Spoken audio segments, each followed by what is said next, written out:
New York City, October 23rd, 1929.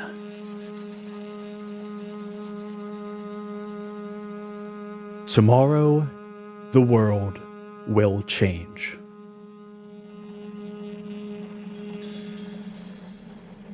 Now, I suppose that's true for every tomorrow, but this is that special kind of tomorrow. Tomorrow, the market will crash, the Roaring Twenties will end, and the Great Depression will begin. Tomorrow, this city dies.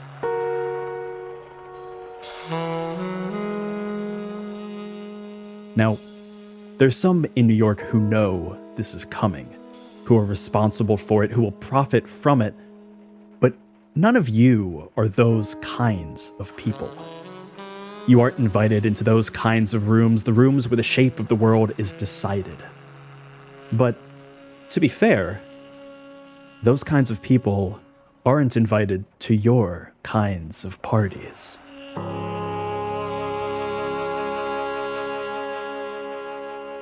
Tonight is the last night of a decade of revelry that none of you know has breathed its final breath. And there is a sound that none of you can quite escape.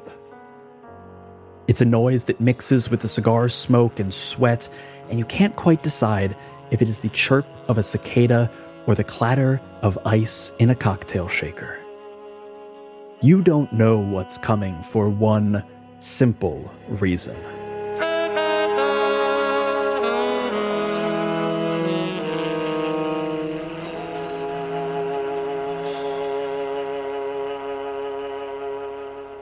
For why would the undead recognize the sound of a death rattle?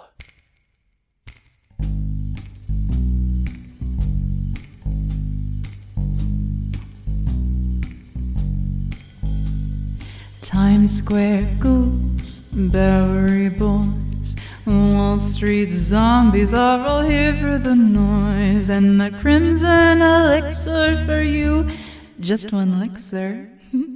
Take it from the nape of my neck. The pulse here is steady, boys, I hope that you're ready. This lurk's about to light up the night. But if we can't get ahead, then we're better off dead. So why don't we paint the town red? Anybody got a light? Sleepless, restless, savage and cruel, happening tonight for every goblin and ghoul. And the drinks are all stiff and the blood's running hot. And honey, oh, I just can't say the same for you. Better luck next time. The pulse here is steady. Hey fellas, you ready?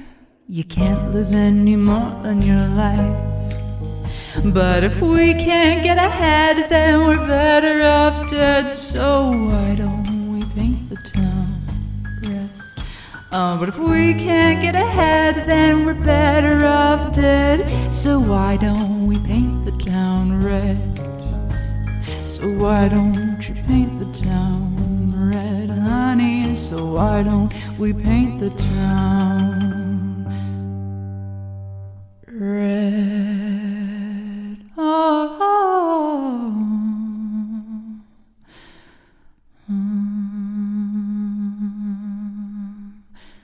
Good night.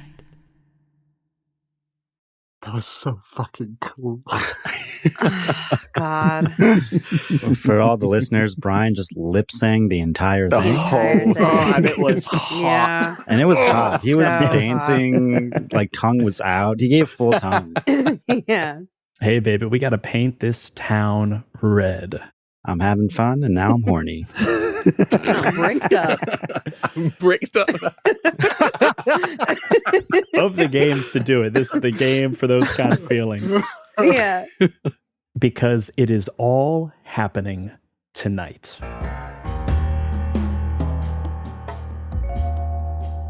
Not only is that a cool thing to say, it is the first phase of this game. It's all happening tonight.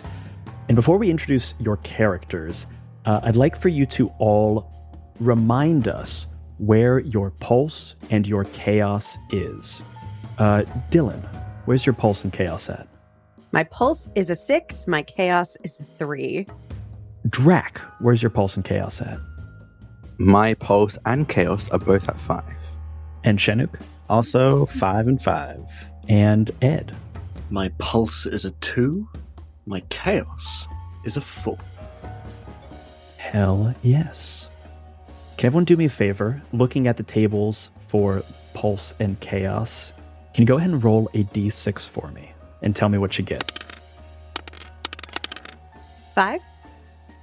I got a 6. I got a 2. I got a 1. Excellent.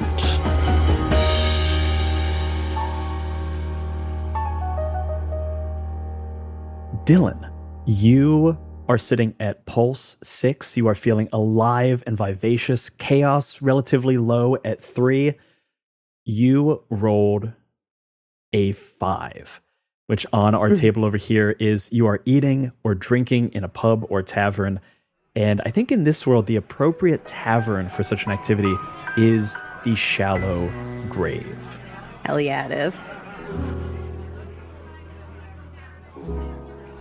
Why don't you introduce us to the character you're going to be playing for this season and tell us a little bit about what she's doing in the Shallow Grave?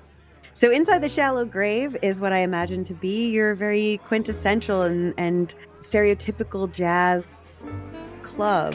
A little bit smoky in here, dim lighting with sort of lounge chairs and couches, and some piano music being played live for the people in the bar. In sort of the center of attention, in like a cluster of seats, you'll see Minnie, who is a very lithe and petite, almost frail-looking, pale young woman who has black hair in a very classic sort of flapper vibe, with a black sequin dress with a little bit of like a silver twinge at the bottom, black stockings that have runs all through them, extremely well lived in, and patent leather shoes. She's sitting on a table with her feet kind of lounging up on the armrest of another chair that someone is sitting in, and she'll sort of lean over to a gentleman who's sitting nearby and grab his cigarette out of his mouth, take a nice long drag of the rest of it, put it out directly into his glass, and then reach for a glass that's going by on one of the bartender's trays, and she'll take it and knock it back, whatever it is. She's just sort of laughing and schmoozing and having a great time with this group of random strangers and eating all of it up. You're sitting there on this table and you see the very ghostly lounge singer, literally a ghost with this cigar smoke that is almost like turning her body into this very hazy outline of a very voluptuous woman wearing all red lipstick kind of painted on roughly where a mouth would be, but the lipstick seems to kind of move around with the amalgamation of a mouth not quite matching up with the lips, almost like a delayed moment in time as she moves around. You see Scarlett, the singer there, the singer we just heard sing that song, looking at you just kind of with a wry smile on her face, enjoying your show.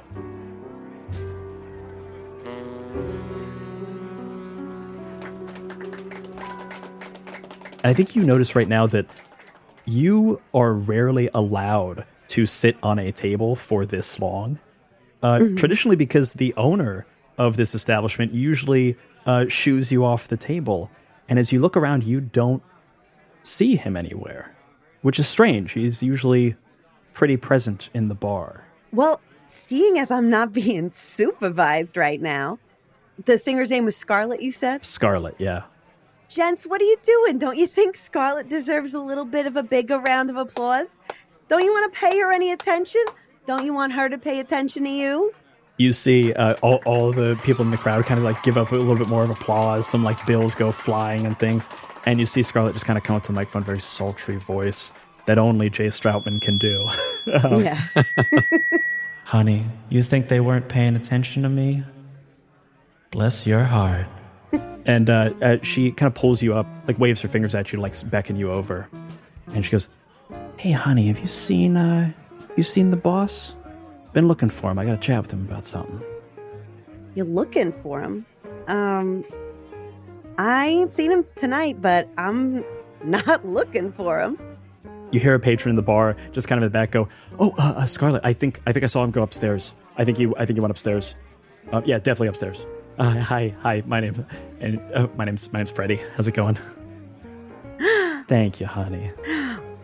You see nearby a elevator with a very large ticker of numbers. Like you guys are in a basement right now, and you see 1, 2, 3, 4, 20, 30, 50, 60, 70, and numbers seem to be like getting tape removed off of them to indicate like new numbers are being added or something. But you see a lot of numbers on this elevator. I kind of like wave my hand maybe through Scarlett a little bit. What are you looking for the boss for anyway? I just got to chat with him about something. I got some jobs for him. Jobs? Oh, yeah. Like real ones? Like Oh, yeah. for money? For something. Well, Scarlett, we're friends, aren't we? We're acquaintances. Listen, let me tell you. If you find the boss for me, we can certainly make a little inroads towards friendship. How's that sound, honey?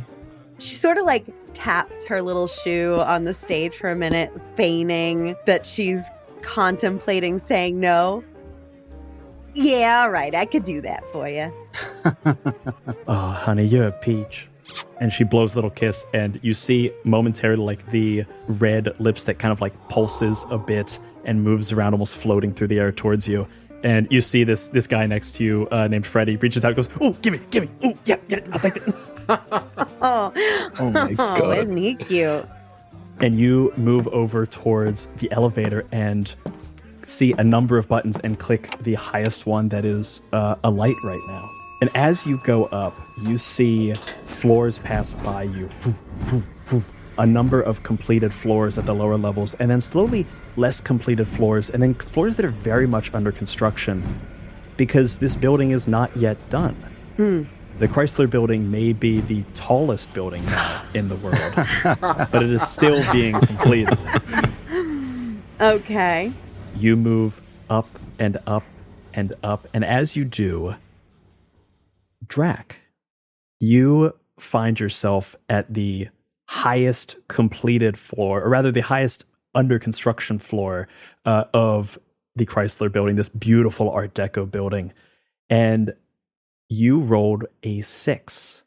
On this table, that means you are literally mid-passion right now. Don't roll a check. Just indulge in your passion now. Tell us, who are you and what passion are you indulging in right now?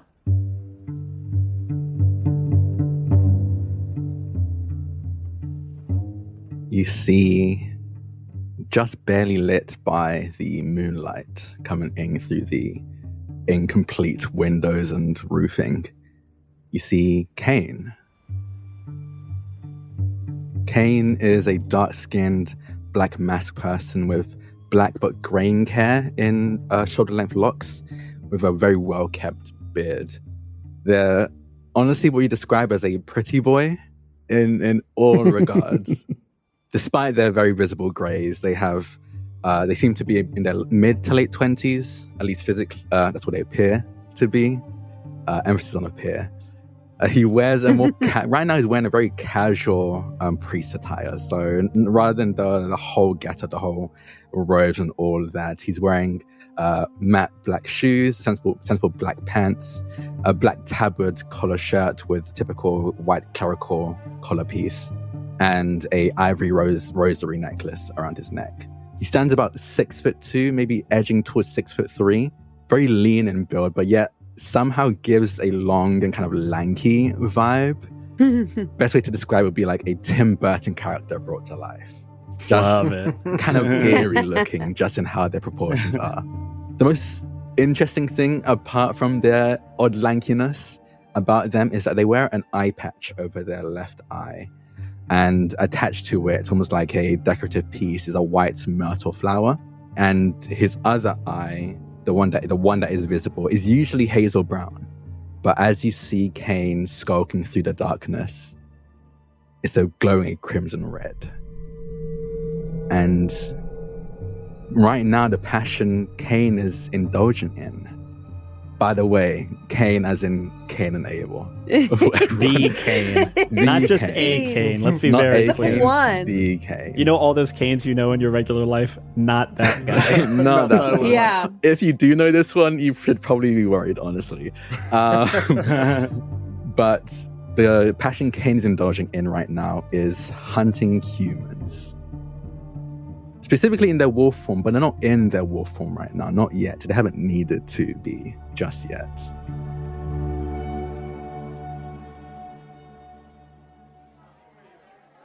As the elevator doors ding open, we hear 3 more very successive dings of a boxing bell. Ding, ding, ding! And you see emblazoned over the door in big letters in this like ramshackle sign that clearly gets moved around and fucked up a bunch. There are like notches on it from various people. A bunch of people have signed their names and shit. It says The Knuckle Club. And you see a just fucking hulking woman, tattered sleeves, huge fucking biceps, standing there. She's got like a number of teeth missing, very like hockey player vibes. Minnie, you recognize Breakneck Baz, who is standing there in the center of the ring, ready to announce. You go, Hello everyone to this show. We are going to be having fun hunt tonight. Yes. We have in this corner Kane, you know you love. Yes. Minnie actually, even though she's seen this probably countless times, at like the mention of Kane, like claps and like jumps up and down a little bit, like even just stepping out of the elevator. You jump up and down and see this. And just a reminder for everyone here, Scarlet, Breakneck Baz, and Freddy, who you guys all know as Good Luck Freddy, are all contacts that you should all write down and remember. Ooh, okay. These are all currently to you friendly contacts. That is a thing that may or may not change. Contacts in this game are people who can give you jobs and also give you rewards. These are the NPCs. These are the quest givers that you may be able to reach out to if you want to see what they're up to. Breakneck Baz comes up and is like instructing the crowd. All right, you understand normal rules, okay? We have Kane over here. We have puny little human here. Puny little human wins. He gets big reward. Yeah. We love this. Kane wins. Kane get to kill. Yes. Everyone understand? Yeah, puny human. Kill him. Yeah. Kick his ass. The puny little human kind of looks around, and you see puny little human is still like pretty beefed up, like pretty big dude. But Puny compared little to human's my Baz, brother. What was that? Puny little human's my brother. oh my god. Just some guy in the back. So, oh, no. Yeah. You see puny little human kind of goes, sorry, what? Breakneck Baz comes over and goes, you not understand. I not, this not fight to have a good time. This is kill factory, yes? We are going to have good time. I not good time, Baz. I Breakneck Baz. You understand? Yes, you understand what you get into when you sign up with me. She turns over to Kane and goes, You ready? Kane nods their head, always ready. She turns to the guy whose name is, what's his name? There's Brian. I'm about to kill the GM. Yeah. His name's Brian. And he's way less beefed up than I made him out to be.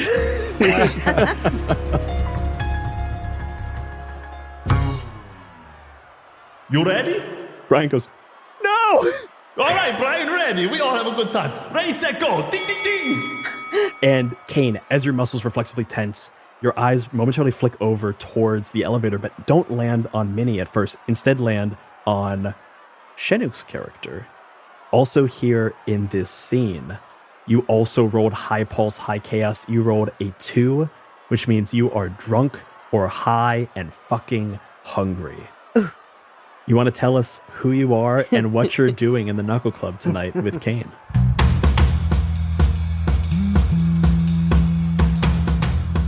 My character's name is Savali. She, her. She's an electrician for what is now, I guess, the Port Authority is what she works for. Port Authority existed then. Oh, cool. Port Authority. She's a Port Authority electrician. Classic move. She was born in 300 BC, but she looks quite young. Like she has dark brown skin, not a wrinkle on her, curly black hair, black eyes, wearing like a full on like electrician like jumpsuit type thing, work boots, a newsy cap, and wearing a shirt over the jumpsuit that says "I'm with puny little human," and she's like the coach of Brian. Oh my god. She's high as shit, and she's just like, all right, I don't know, kid. I think you could take him. I fucking know this guy. Brian turns to you and goes, "What? I thought this was just like a fun spar." No. You're gonna fuck him up for me. I'm mad at him right now. What? Then why don't you fight him? I don't need to fight. No, that's not how roommates work. You gotta get someone else. Never confront them directly. Never confront a roommate. We don't do it that way. I really don't think that you guys should be doing this. This feels very unhealthy. I think you should just have constant communication. It's far too late. Brian, look where you are. Look what's gonna happen. This is gonna happen. You're gonna turn the fuck around. You're gonna look at him because he's right behind you right now, breathing down your neck. And you're gonna fucking punch him in the face. Oh shit! And Brian just spins around and swings wildly. You were 10 feet away. You were fully had not approached. You were approaching, but not anywhere close. Yeah. Savali, you are standing there coaching Brian, pushing him back into the ring. Get back in there. Kane, you are menacing forward. Is there like a separate bar up here? Because Minnie forgot her task. And is now is about to settle in and watch a really good fight. Minnie, you see there is a temporary bar that's set up. It's just like plywood and stuff and a bunch of like unlabeled bottles and stuff. And you start walking over that way. Kane, I think we're just going to start with a check for this. Can you roll me a savagery check? And also tell me, what are you trying to do to Brian? To Brian. Drac, what are you going to do to Brian? Why did you say it a second time softer? I think, especially seeing how terrified Brian is, Kane wants to get Brian to start like running. They want to chase Brian down. Go ahead and roll I think a savagery check, yeah. So you're rolling 2d6 and you're adding your modifier and trying to beat 9. Oh, that's not good. I rolled a 13. Oh, Jesus. What do you do to make Brian run? Oh, it's easy, and I guess I'll even spend for it because I kind of have to. As they take a step towards Brian, they kind of just speak at Brian. Don't even really wait for Brian to respond. They just go, "You probably heard that my name's Kane." Yeah. Yeah, I told him that. You're a God-fearing man, right? Yeah. You read the Bible? Yeah. Oh, no. Have you heard of Cain and Abel? No. He's the first murderer. Oh, that Kane. The first to not just murder, but murder their own brother. No. I still remember the sound of his skull crushing. Did you get it all out of your system, or? I don't know, Brian. Do you think I did? And Brian takes off down the hallway. Yeah. Can I follow Brian because I'm coaching him? Yes, you go through. You run after with like smelling salts and a towel. Wait, where you going, kid? He's not that bad. He's a nice guy. As Savali says this, I'm gonna just start off as a walk, and then a jog, then a run, then a full-on sprint that chase down Brian. And as I do, I'm going to use my power of undeath. Yeah. As you hear first you see the almost thickening of Kay. And initially they were long, kind of lanky and lean, but you see them start to bulk up very suddenly. The clothes on him almost immediately tear and rip as he morphs and shifts and changes. In their sprint, falls down to all fours. You see their face kind of elongate into a snout. And you hear the bones cracking and popping as that physical skeletal structure is changing and shaping into a wolf. And not just a wolf, a large wolf. And you hear a howl. Almost like a cackle, almost as if Kane is laughing in this form as they chase down Brian. You give Brian that small head start. The whole crowd starts to run with you. Savali running behind. Minnie, you grab your drink and start running along. And Kane, you take off, easily leaving the crowd in your dust. And you see Brian trying to weave through the various incomplete hallways, ducking into different doors, and you are flying through. You see Brian turn a corner, and as you do, you slide down this incomplete flooring, and you slide just past the door a little bit. And as you do, and you try to regain your footing and get back in the door that you saw him go into, you see a flash of a figure in the adjacent doorway. Ed, you came into this game with 2 pulse and 4 chaos. That's high chaos and very low pulse. You are closer to undead than you are to the living. And you rolled a 1, which means you are standing over a corpse sucked dry. Ed, why don't you introduce us to your character, and also why don't you introduce us to your victim?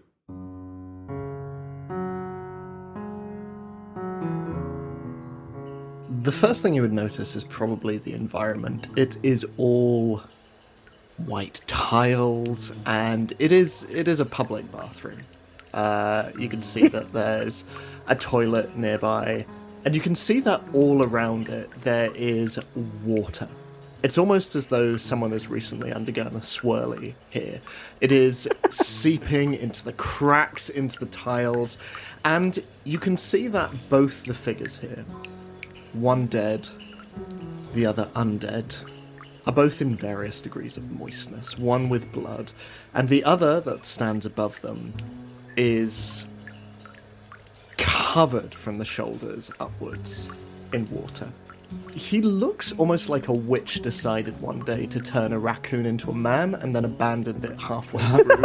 He is thin and rakish, and he has pallid skin with these heavy dark circles around sunken eyes, and rough sandy hair sits on his head like a patch of hastily combed hay parted to the left, and there is a thin blonde pencil mustache over thin dark lips, and he wears a very wrinkled cream-coloured 3-piece that wouldn't look out of place on the Riviera. He kind of looks like Steve Buscemi with the exposure turned up, or like a vacuum-packed Peter Lorre. He is just stood there, and as he looks down at this individual on the floor, completely gutted, entrails everywhere, he doesn't fucking know this guy. And he just looks down at the ground and, just reaching into his inner pocket, just takes out a very, very damp pack of cigarettes and just throws it down on the corpse, and looking at the toilet, just fucking waste. Was this person, did they do something to you, or were they just in the wrong place? Oh, they fucking saw me, didn't they? And sometimes that is all that it takes. Before I move on here, Kane, I just want to remind you of a quick rules thing.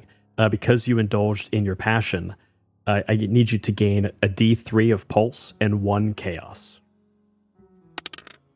I rolled a D6, I rolled a 4. Since we're half from that, so it'll be a 2. So you gain 2 pulse and 1 chaos. And also, within your passions, there is a table, a list of things that you can do every time you indulge in your passion. You can choose any of them once per city. Which of these would you like to do? I mean, I think it makes sense. A mortal dies. Brian dies. Immortal dies. Classic. You see the last moments of life drain from Brian's eyes. And you also gain 1 chaos from that witness. Can we still see from where we are? I think you guys are running along with this crowd. You tell me, do you guys see this happen? I would like to. I think that Minnie has grabbed a bag of Cracker Jacks and has dainty little binoculars. Like so opera glasses? Yeah, the opera glasses ones that are like on a stick. So that she can watch in case she gets lost in the crowd. You see on the side of the opera glasses, it says etched in the gold, property of Carnegie Hall. Mm-hmm. Ooh. Yeah. I didn't get it from there though. You just hear the growling and tearing as in wolf form you see Kane biting into the throat of Brian. Oh, like you're like Basically eating him tossing like him. a wolf. Yeah, no, they're in wolf form. They're eating Brian like a wolf. Yeah, then I think we all definitely see Dracula. Yeah. We see Kane doing this to Brian, and I'm just like, fuck. All right, I'll tell his mom or something. Whatever. Savala, you glance over at a piece of paper on the wall that is the mortal sign-up sheet, and you notice that Brian was not the last name on the list, but a lot of names have been crossed out very hastily. Looks like Doug still wants to do this. Who's Doug? I'm Doug. Hey, Doug. Oh, no, Come on, pal. Doug. I don't know. I think I can take him, boss. I agree, Doug. That guy said my art sucked. And as this scene kind of fades into the night, I want to call a close on this first phase of It's All Happening Tonight and move into the second phase of this game, Paint the Town Red.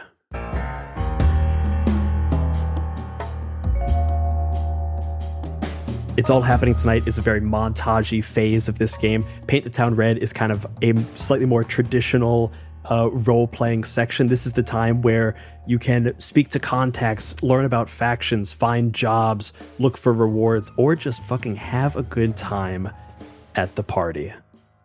Because you guys do not know it yet, but this very well may be the last good party for a while. Do you guys continue the party up at the top floor of the Knuckle Club, or do you continue the party as the fight has worn down in the Shallow Grave? Minnie always votes downstairs. Yeah, let's go to the shallow grave. Yeah. Taking the piece of paper that's on the side with all of the signed up names, just ripping that off and just like wiping himself down. Fitzroy's probably going to follow as well. You guys start heading down. You see the last of the like vampire to vampire fights had just concluded. It was like a big all-out brawl, and one of the guys is lying on the ground, bloodied and beaten. And Breakneck Baz reaches over and grabs the guy and goes, "You know the rules. You lose, you go out the window.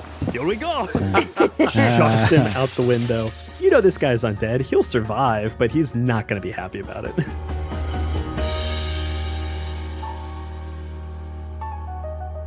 I think as we all leave, like Savala like yells to Kane, We're going downstairs. Come down when you're done. Kane turns to face Savali, and I think even in wolf form, you can tell that Kane is real pissed at Savali. They know that they got Brian to try to take them out. So you just hear a low rumbling growl before they turn back to finish off their meal. He'll get over it. Yeah, he always does.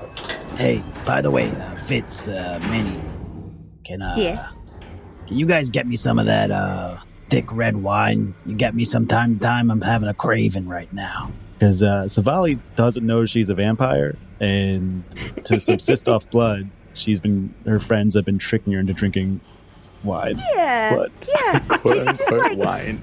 yeah. I'm so happy to get it for you, like, anytime you want. Are you, like, do you feel curious at all about, like, how it's made? I feel like we could teach you. We could show you a little bit. It could be like a fun little girls' day. We could like have a tasting, you know? Wait, Fitz said it came from Hamburg. You know how to make it? Well, some versions of it do definitely come from Hamburg. I guess it depends what sort of vintage that you want. Is it more of a 35-year-old? And he just sort of like looks at someone walking by. Or are we thinking a little bit older, you reckon? That sounds expensive. 35 years? We can afford that? You think You'd how be much money surprised you how need? cheap it comes. And Savali pulls out a bunch of her, just like a pocket full of money, just loose money.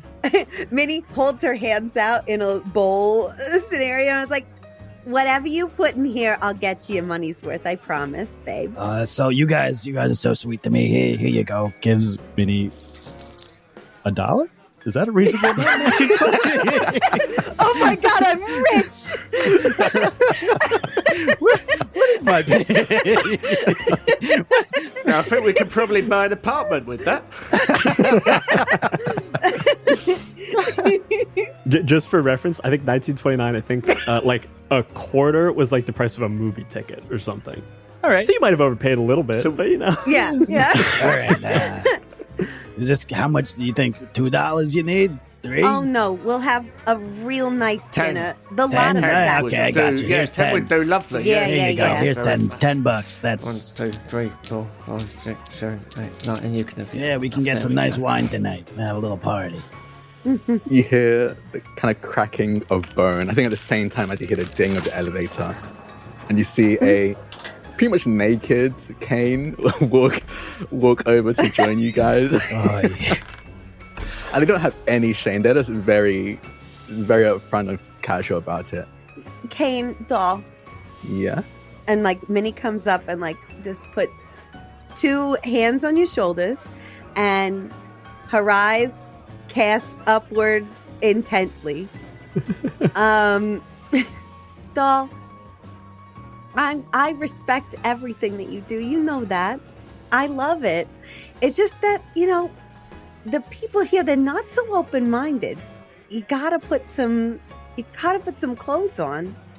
Oh. You hear from the stage, Scarlet grab the mic, goes, "Speak for yourself, sister." He's a priest. Calm down. He's a priest. You hear the bass going boom, doom, doom, doom, doom, doom, doom, doom, doom. Fitzroy just shoves his hands in his pockets and just like walks off. Kane winks at Scarlet and says, "I'll see you at confessional Sunday." Savali leans over to Minnie and goes, He fucks in those confessionals. I don't need to hear that. Just, if you're wondering, I went once to confess my sins. And Wait, okay. Savali, wait, I actually do need to hear that.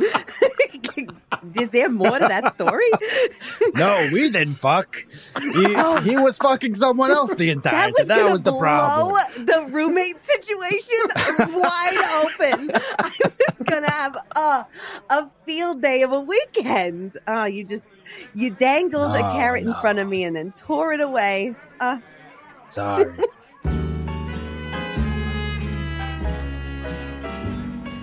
The 4 of you, all 4 roommates, kind of mingle throughout this party. Minnie, you take a seat, you sit on another table again, and you hear Fitzroy from behind the bar kind of shooing you down. And Fitzroy, you take your usual place behind the bar, serving some regulars. You know pretty much everyone in here. Fitzroy, why don't you do me a favor? Can you roll me a D12? Yeah. 11. 11. Tell me, who do you see? And I'm going to give you 2 options. You can either see Eula Dunn, who is a very witchy appearance. You know her to be a musician. Or you can see the Dame, who is a extremely sharply dressed, very high-class woman. "Ooh, let's rob her." Let's go with the collective audible side. Let's go with the Dame. Oh yeah, Kane's gonna meet the Dame, butt naked.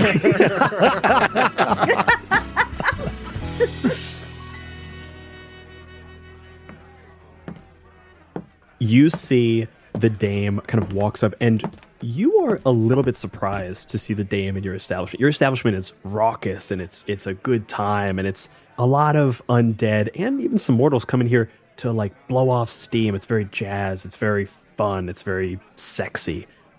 The dame is known as a vampire who almost exclusively works in the upper crust of Manhattan. She does not venture to the outer boroughs. She lives exclusively in Manhattan, pretty much exclusively on like Park Avenue, Central Park West, Fifth Avenue, things like that. What a dick. Because she, rather than indulging in blood, every now and then she will, but it's a little crass for her. She feeds almost exclusively on the self-doubt of high-class women.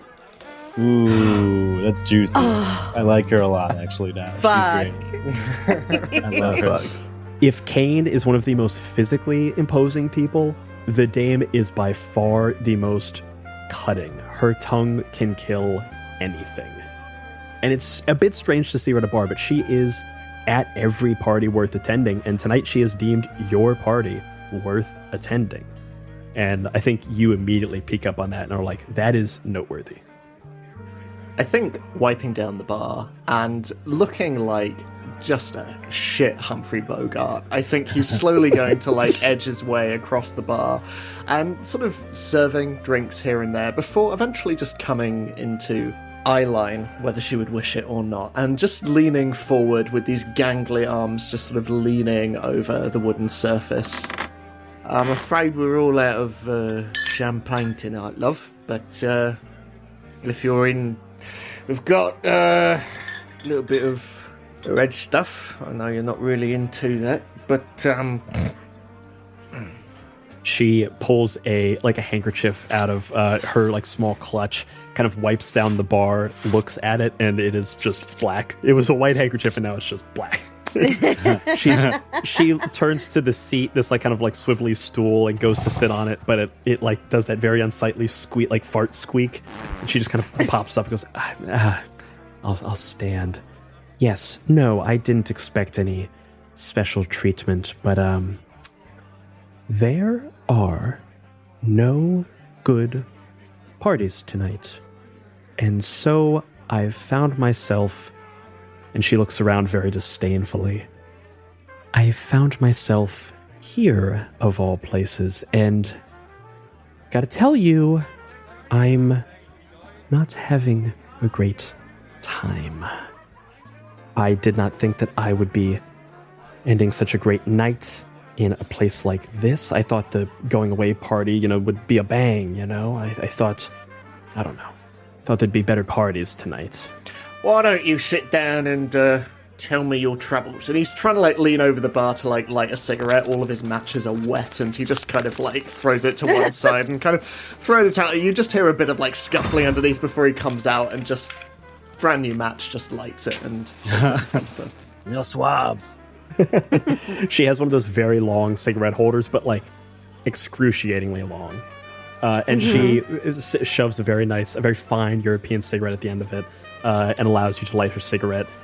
She whips this thing around, smacking people and being annoyed at them for being in her way. You just hear, "Oh, lady," and she goes, "Do you know how much this is worth? Certainly more than you." That's the stuff.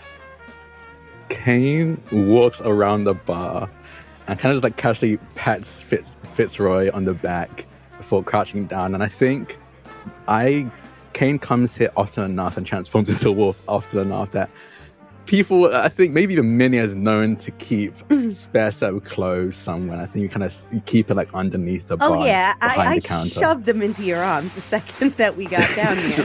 Just shove them into my hands, and I kind of look at the dame and look at the cigarette and go, overcompensating? As I start to just get dressed right there, just speaking to them as I get dressed. Thank you for closing the joint up, okay? The dame looks at you and very slowly looks from your eyes to very much not your eyes. Goes straight forward, all the way down, all the way up. The whole time, one long drag on her cigarette. And I'm talking half the cigarette is ash by the time she's done. Yeah. She looks at you and goes, Nice to meet you. Some say it's God's greatest gift. Savali leans over to Minnie and goes, He's talking about his dick. She looks you up and down, and as you say that, she does something that is very... Actually, you know what? I have to make you roll for this. Go ahead and give me a allure roll for me. Okay. And you're trying to beat a 9. That is a 10. She takes that long hit of her cigarette, looks you up and down, and you see a cutting remark working behind her eyes. And as she finally, after a devastatingly long amount of time, reaches back to your eyes, she just gives a very small, very polite smile. And you see her do something very unlike her, swallow a joke, swallow a remark. And instead just gives you a small nod and turns back to Fitzroy and goes, so I can't end the night here. Okay, I simply cannot. I need a better party. I need it. And I mean no disrespect for your terrible establishment. I think it's bad. But I don't mean that disrespectfully. It's just my taste. And you have none. And that's fine. But I have taste, and I can't end, this city's, I can't spend the last night in this city in a place like this. So do you know of anything better? Minnie? Yeah, boss. Maybe speak to this one. You mentioned something about a going away party. What do you mean by that? What sort of vibes are you looking for? Minnie will come, running up to the bar, hop up on a stool, on her knees, reach over the bar, make herself a drink, by, scooping a glass behind the bar into the ice, shamelessly, and then, just kind of lounge on the bar, staring at this lady.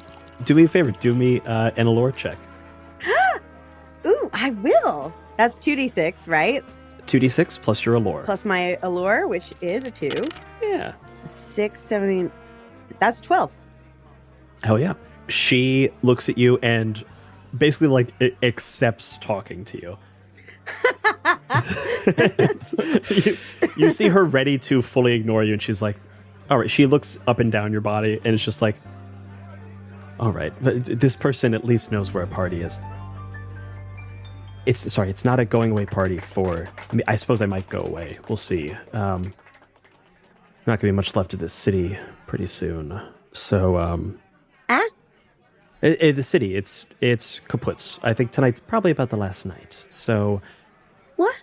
Oh, yeah. Honey, New York is over. Have you not gotten the memo yet?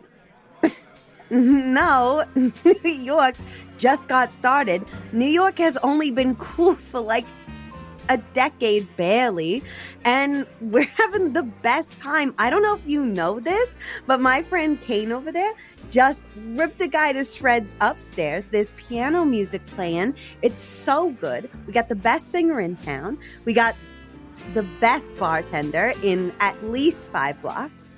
Savali pulls up next to you and goes, Now say something nice about me.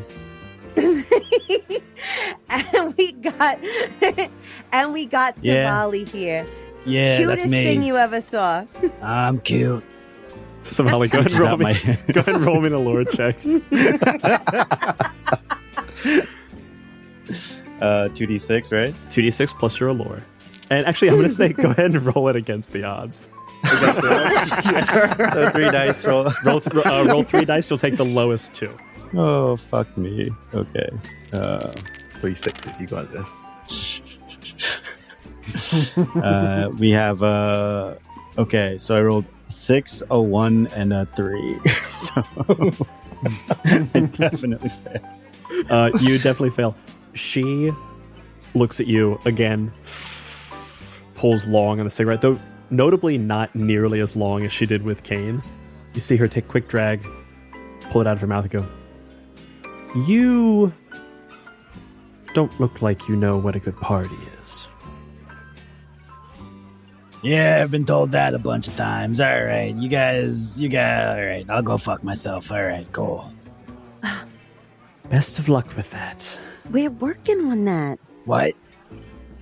Sivali, you're gonna come out and party with us wherever we go tonight. Oh, yeah. I was planning on just following you guys. Don't worry about me. I'll be behind you. Don't worry. I don't think you could possibly hang at the kind of parties that I attend. I respect that you fit in this establishment, but the kind of establishments that I like to frequent are not like this. They're not for riffraff and everybody. They're for the upper crust. And so I'm really hoping to find just a little dreg of a thought, of a morsel of an idea of where such a party might be. And I see 1, 2, 3, pointing to Fitzroy, Kane, and Minnie, people who might just have a rumor of where I should go for the last night of good time in New York City. I don't think you do. The Valley punches her. Go ahead and roll a savagery check. You motherfucker. Oh boy. Or actually, you know what? Maybe we should do the combat mechanics in this, just to show. I think this off. is the perfect time for it. This is the time. Yeah.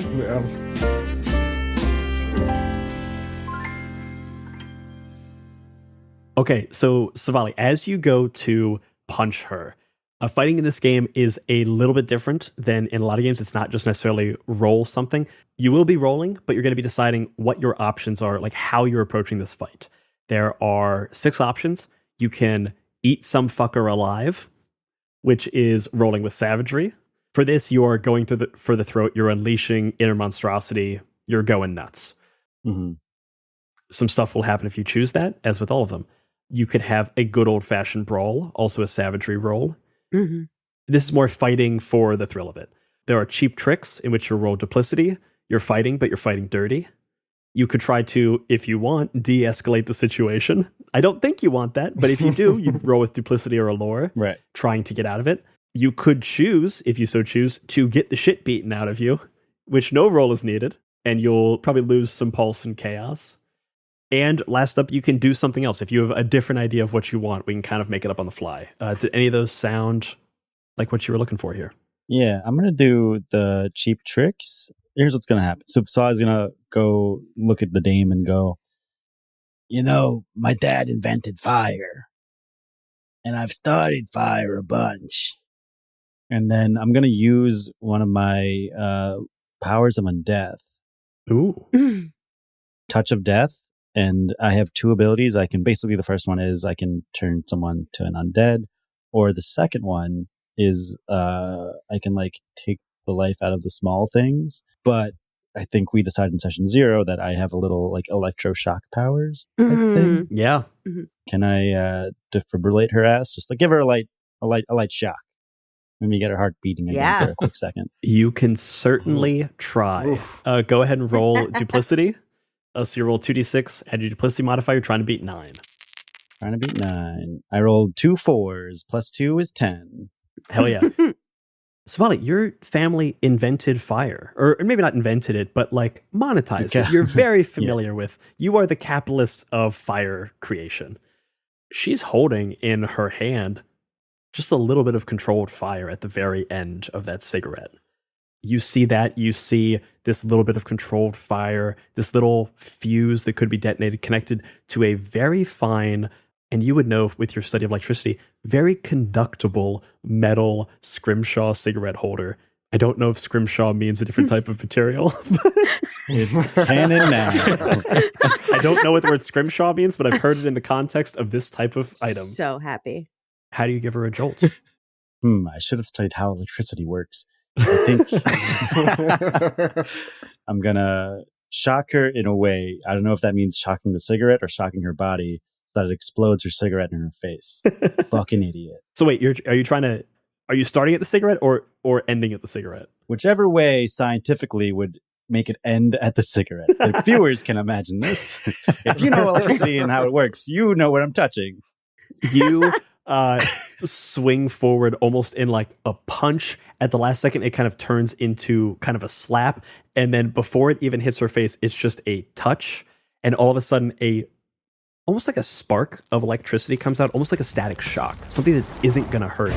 It hits her face, travels down her body, down her arm, down the cigarette holder, it goes remarkably slow. And she kind of looks at you as you get this little static shock. She goes, "What the hell was that, honey?" You fight like an absolute. And finally, the electricity reaches the end of the cigarette. The cigarette explodes full-on Looney Tunes style. Tobacco, ash, sparks flying back into her face and absolutely ruining, most importantly, her very fine white gown. As you see small holes in it from burn marks, ash marks, and she kind of like reaches up and goes, "Oh, no. Yeah. Yeah. Oh, Eat shit. no. Let me get that for you. I throw a glass of water. This is silk, you buffoons! Come on! Oh my god. I'm so sorry. I'm just too stupid to wear silks like that. As she looks around, she's like grabbing napkins. She's turning to Fitz and goes, "Do you, soda water? Seltzer water?" He just already in hand, just like a fire extinguisher, is just like pointing it in. Would you like me to do the honors, or would you? And are you firing it at her? Only if she gives me permission. No. Just hose it down. No, just on a napkin, you idiots. Oh, you yeah, absolute sure. buffoons. Jeez, There we stop go. splashing. Lots of napkins. And she is patting herself down with napkins. It's not helping. The napkins also have like a weird bleed of ink on them. So now her dress, which was white and then turned kind of gray, is now like splotched with red and stuff from your various very poor quality napkins with your logo blanked on them. It's just a full-on stamp on top of the logo. It's not printed in any way. You do them by hand. Rebranding. Yeah, this party. I don't think you fit in here at all. Well, I never. And mechanically, as she begins to storm out of this place, this contact goes from friendly, skipping straight past rival, and is now a hostile contact. Oh, man. Great. Fitzroy just turns to the others and, "Oh, she seemed nice." Yeah, I like that. I think she seemed fine.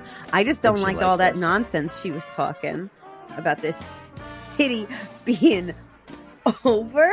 This is the best place in the world to live, and that's never gonna change. Yeah. This is where we became friends. Yeah. I love you guys. Nothing will change. Kane is putting on the last bit of the outfit, the clerical collar. Well, friends, maybe for some of us is a strong term for it, but roommates. And they look at Savali, directly at Savali. What the fuck are you? Come on. Are you? Couldn't even are you- pick someone who tasted better. Brian was very, very sparse when it came to the meat. All right, but you started. You started. All right, everybody. Let's remember who controls the entire world here. 70 floors up, Brian begins to turn. Honestly, maybe. You know what I'm just going to say? Brian may or may not exist, but he is for sure a hostile contact if he does. So mark that on your sheets, everybody. Uh-oh. As you guys are chatting at the bar, everything seems very normal tonight. Her words kind of like echoing your ear a little bit because the dame isn't someone to fuck around. She doesn't mince words. She says them, as you guys are all very aware. So whatever she is saying, that the city is done, that this is the last night, the city is dead, weighs on you a little bit. You can't quite say why, you can't quite say what it means, but it's just like, that's not gonna quite escape. The night kind of passes. Some people come, people go. You see Good Luck Freddy, who, Savali, you're very familiar with because... Savali, do you know that other people are vampires. You just don't think you're a vampire, right? Yeah. I know people are vampires. No one. You. I'm not a vampire. I have a good skincare routine. That's what's getting me going. What's your skincare routine? All right. Yeah, my skincare routine. You light a fire. Well, first you wash your face. You splash some water on your face over a nice sink. Doesn't have to be clean water. This can be any water, preferably out the gutter is what I usually do. Oh, God. Then you dry. You don't air dry. You don't sun dry. You fire dry. You light a flame, and then you put your face near it. Cleans it up nice and good, And finally, you eat a cucumber. That's it. That's all you got to do. Your dad taught you that? Yeah, my dad. And, where's your dad? Dead. oh, yeah. He would, yeah. Why? Hmm. No reason. reason. I found you some thick wine. Yo, fuck yeah. Thank Yeah. God. I've been craving this shit. Where'd you get it from? Oh, a guy I know. Fitzroy just gives the cut it sign from over at the bar. I won't. I won't. Tell the guy, I said thank you. I'll be coming back for more. And takes a sip. And as Savali sips it, her voice gets a little bit less raspy. This was good. This was good stuff. Yeah. And Savali, as you sip a little bit of that very thick red wine, that is one of your innate passions. So can you go ahead and roll a D3 for me? So a D6 halved rounded up. You'll gain that much pulse and also gain 1 chaos. I rolled a 4, so that's 2 pulse, 1 chaos. Mm-hmm. And then on that list of things to do when you indulge in your passions, you can choose one from that list, one of these prompts that can only be used 1 time per city. So whatever you choose won't be able to be used again, except in some circumstances that we may come into later in the game. Oof. Would you guys want to agree to a job, or? I mean, Yeah, I'd be up for that. Like a union job. Like, are you asking me if I'm gonna go do electrician stuff? Because I'm not really dressed for that. All right, instead I'm going to say the mortal realizes I'm undead. Ooh. that's good.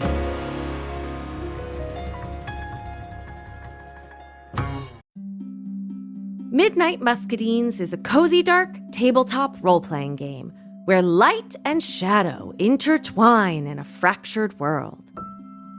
Players take on the roles of marmoteers, brave adventurers who journey into the untamed wilderness to collect the elusive Midnight Muscadines, craft magical jams, and protect the fragile light of Nim.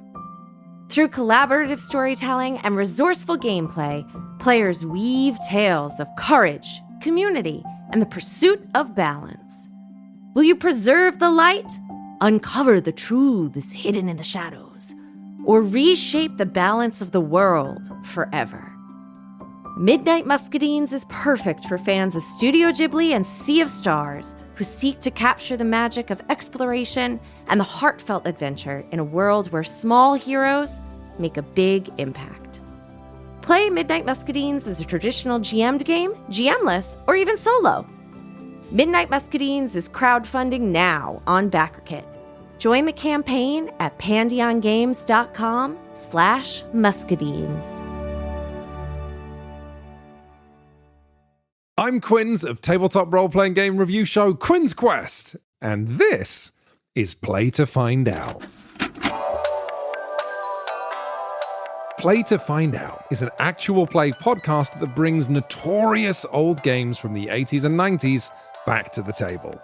Each season of Play to Find Out, I'm joined by Emily Johnson and Rob Morgan. Good? Nervous? Yeah. You both looked at each other really concerned, like you think what's about to happen is going to be unpleasant. And frankly, I think that's rude. And together, we explore the TTRPGs of ages gone by.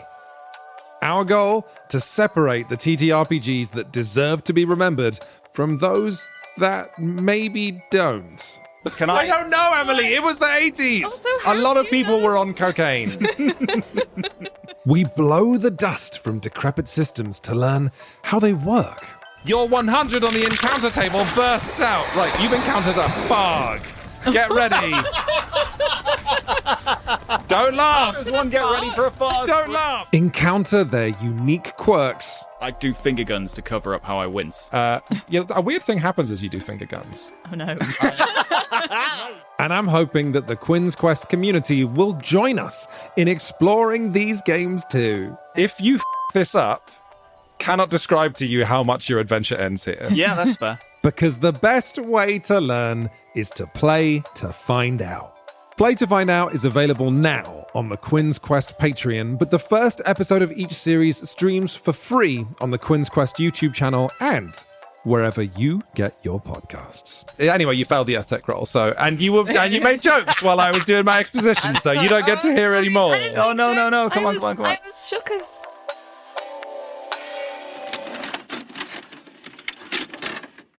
As you drink this very thick red wine, you see, and everyone here has seen this person, and they are similarly afflicted and confused as Savali is.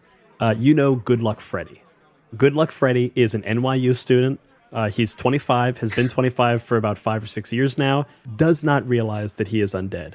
He's fallen out of his dorm room's window, which is on the 8th floor. He has been run over by a fire truck. He has been impaled by a javelin. He has been, for all intents and purposes, killed multiple times and has survived and attributes it to his good luck. He constantly says he is Good Luck Freddy. Savali, you are very aware that this person is undead. And you see Good Luck Freddy is here with a mortal buddy. Just like a guy with him who he was taken to this like underground club. And you see that guy is just kind of like looking around. His eyes like very narrow. He's like, you see he's moments away from connecting the dots on things. And you see this person turn to you. You see Good Luck Freddy like being all like, excited. You see a large gaping hole in his chest from where the javelin went through. Seems to be right where his heart would be. You think he would have figured it out by now, but he hasn't, fucking idiot. And you see this NYU student next to him wearing like a fedora, but this is when fedoras were cool. So like, a well-made fedora, has a drink in his hand, and it is that similar thick red wine. He looks at you, sees you down it in one big gulp, big red milk mustache, wine mustache, yes, all over your face. And he looks at you kind of inquisitively, sees this kind of face, sees you smile, sees your cheeks flush, and almost you get a little bit healthier and more vivacious. And he takes a sip as well, immediately looks down, spits it out, and looks at you again as you let out just a very small smile in his direction. Savali, what do you do in the moments before this guy runs out of here screaming? I see him spit it out, and I go, "You gonna finish that?" You see him look at you. He goes, no. Do you want mine? Do you want mine? It's not for me. I don't like port. I don't like port wine. This is port? This is what port tastes like? Guys, you should have told me this was just port wine. I'll just drink more port wine. It's a nice dessert. Port's it's hit or miss, really, because like you don't like it when it's super sweet, and that's really hard to come by. It's a special mix from a special guy, I promise. You see this guy starts to look around at all of you and sees the milk mustaches on various people around the you. The wine lips. And all of a sudden just goes, Freddie, we gotta go. Freddie's like, no, dude, this place rules. Let's go. He goes, I'll see you back in class, man. And he runs out of here. Freddie looks at him and goes, Greg, get back here, man. Come on. Missing out. Good luck, Freddie! Yeah! Everyone around just kind of like laughs at him, and he thinks they're laughing with him. He just doesn't quite know yet. Again, fucking idiot. What a sucker. Doesn't know he's undead. What poor bastard. Aww. Over by the bar, I think Fitzroy leans over to Kane and just looking over in Savali's direction and nodding. So, how much longer do you think it'll be till she realises? Kane looks at you and looks to Savali. I think hears that comment. I'm like, oh, fucking idiot. Doesn't know he's undead. And then turns back to Fitzroy and goes, I give it a couple centuries. So, I'm interested. And points in the direction of the door. You've been around a long time. Seen a lot of doomsayers, and this is the end. This is the Book of Revelations. This is all, yada, yada, yada. What do you make of that, then? I'll be honest, I've seen quite a few cities die out, sometimes literally. I'll be honest, sometimes I had a hand in it. I don't know about here, though. I never made it to those rooms. Her room didn't quite get there. Almost. Give me a couple more decades. Let's just say a lot of them have sins that need to get off their chest. But not quite there yet, so I'm just as in the dark as you all are. But the dame doesn't lie. She definitely wouldn't come down here just to lie. Your confession sense speaking? Yeah. I'm pretty attuned when it comes to sins, and at the very least she's not committing lies. Minnie, watch the bar for me. All right. Just gonna take a leak. Yeah. Before you walk away, Minnie kind of grabs you by your arm as you're walking past her and pulls you in real close. Roy, why do you look like shit? I'm not feeling myself tonight, love. I'll be all right come morning. All right, if you say so. But come find me if you need to let off steam, okay? Yeah. Yeah, all right, love. And he just kisses you on the forehead and don't drink all my stock, all right? I in front of my face so that you can see it, cross my fingers and say, sure, you got it. He just kisses the crossed fingers and then just gives you a little wink and then heads out back. Fitz, as you head out back, walking through this crowd, you hear very familiar voices all around you. You hear Scarlet off in the distance on the bandstand singing another sultry song. And almost imperceptibly, you hear on the ground a, "Hey, buddy! Buddy! Hey! Buddy! Fitz! Buddy! Hey! Help me out! Hey, buddy! Buddy!" Hey, man. How you doing? You all right? You all right down there? You look down, you see a bunch of shoes on various feet. You see peanut shells and broken glass. And you see Greg, the guy who just ran out of here, his surprisingly fine fedora now getting stepped on and a bit crumpled. And you see the brim of the hat kind of wiggle a little bit. "Hey, buddy, help me out here. Don't let me down here. Don't do it." Hey, don't worry. It's lots of big people around here. Don't worry. And he just leans down and just lifting up the fedora. What's the side I see? You lift up the brim of the fedora and see nothing underneath the fedora. Instead, you see the fedora begin to speak to you. No. No. Oh, buddy, dude, you got it. Dude, brush me off, uncrumple me. I'm sorry. I didn't. Fuck, man, that was bullshit. I didn't know I was gonna get stuck on the head of a fucking college kid. This sucks. I've been trying to get here for 3 days, man. How you doing? This is incredible. I'll be honest, I was expecting a rat under you. What? And he's just sort of patting him down. Just You see nearby a rat scurries around and runs up the leg of one of the patrons. You see that leg. You see the rat ripple up the pants and then ripple up the jacket and then ripple up to where the head is. And you see just an amalgamation of rats in a head wearing a top hat and a very fine 3-piece suit. And you recognize this to be the Rat King. I knew it. The original Ratatouille. How you doing, King? Just kind of looks over at you and goes, "Hey." No, wait a minute. Just I feel like back. I don't want to commit to low voice for Ratkin. Ratkin looks at you and goes, "Hey, buddy, what's up?" Yeah. Yeah. I would say I think I think I'm going to activate my power of undeath, which is Carnivore's Touch. Ooh, do it. Which means I can speak with any animal. So I'm just going to look at the Rat King And I believe I have to spend 1 pulse to do that. That is correct. Right? To activate your powers of undeath, you need to spend 1 pulse. So I think Drac earlier... I paid mine. Yeah. Great. And Savali, did you use yours? Oh, yeah. I need to pay mine. So you will also lose 1 pulse. How you all doing? You having a lovely night, all of you, even the little ones? Oh, yeah, we're doing great, buddy. Honestly, we love your club. Love your club.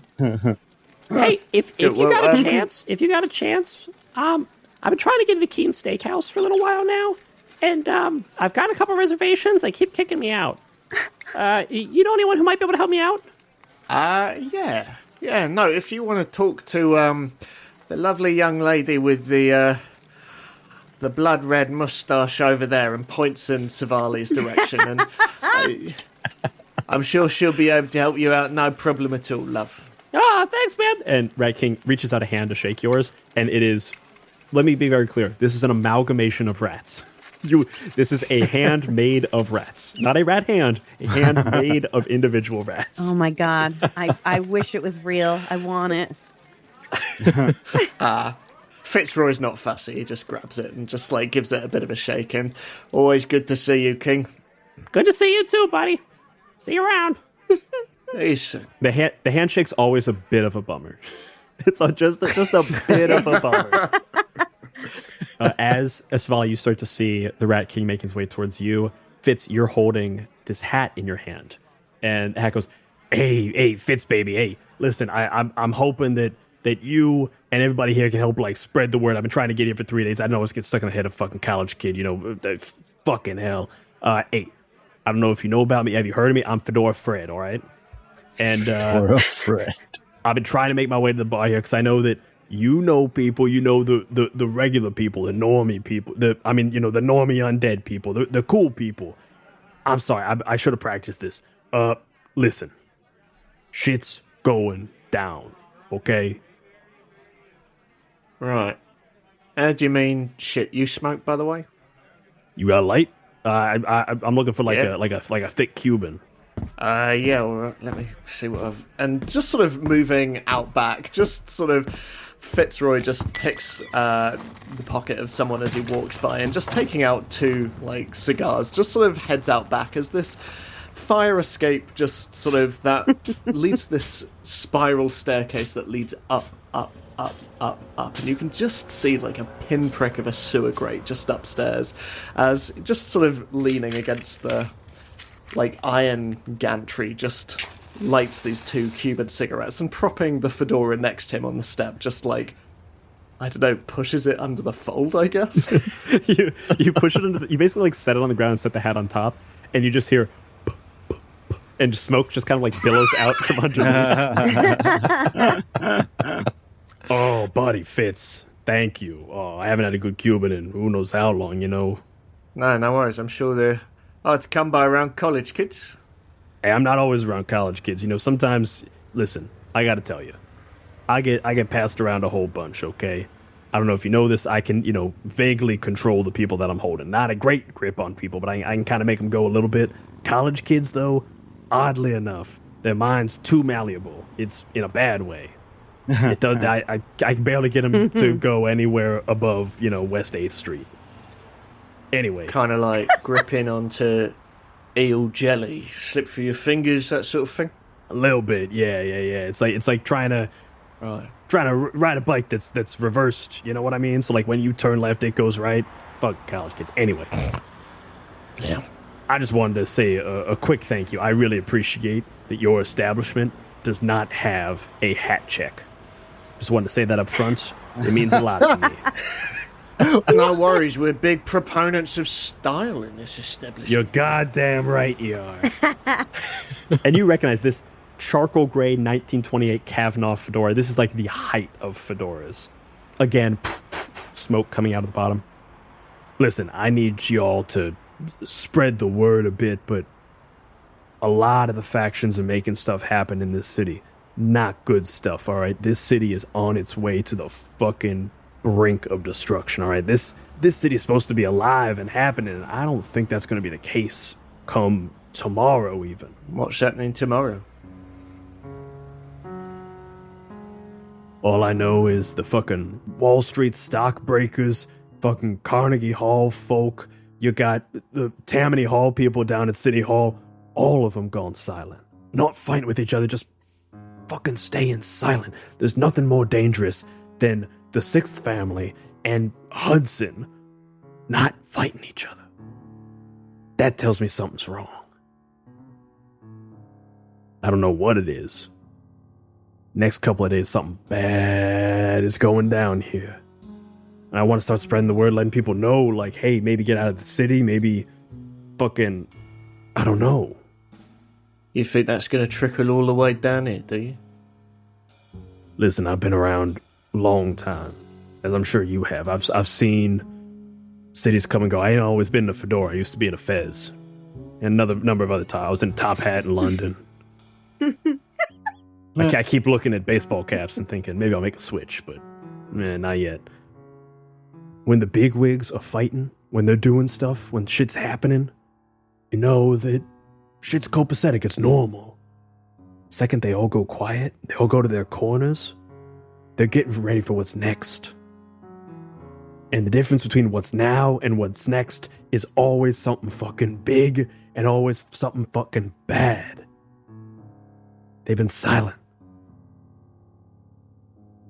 I don't know what it means. You might know some people who know some things, might be able to figure some stuff out, but this city is in a bad spot, baby. Fitzroy just looks through the crack of the fire escape. It's quiet out here, shadowy.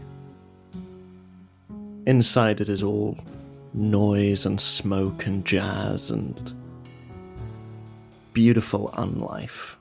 And he sees Savali next to the Rat King. He sees Kane and Minnie by the bar, and yeah, it's Minnie that his eyes fall on. And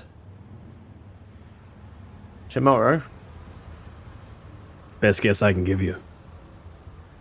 Well, do you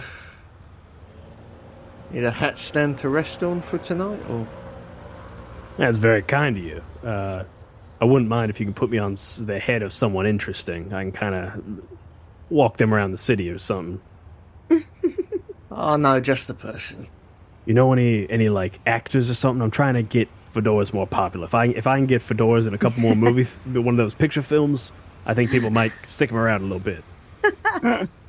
Let's come with me. I've got a better idea. And sort of moving up, and sort of just soft hiss of the Cuban as it just pressed into the metal of the stairs. Just picking up Fedora Fred and heading back inside as this wall of noise just hits the both of us.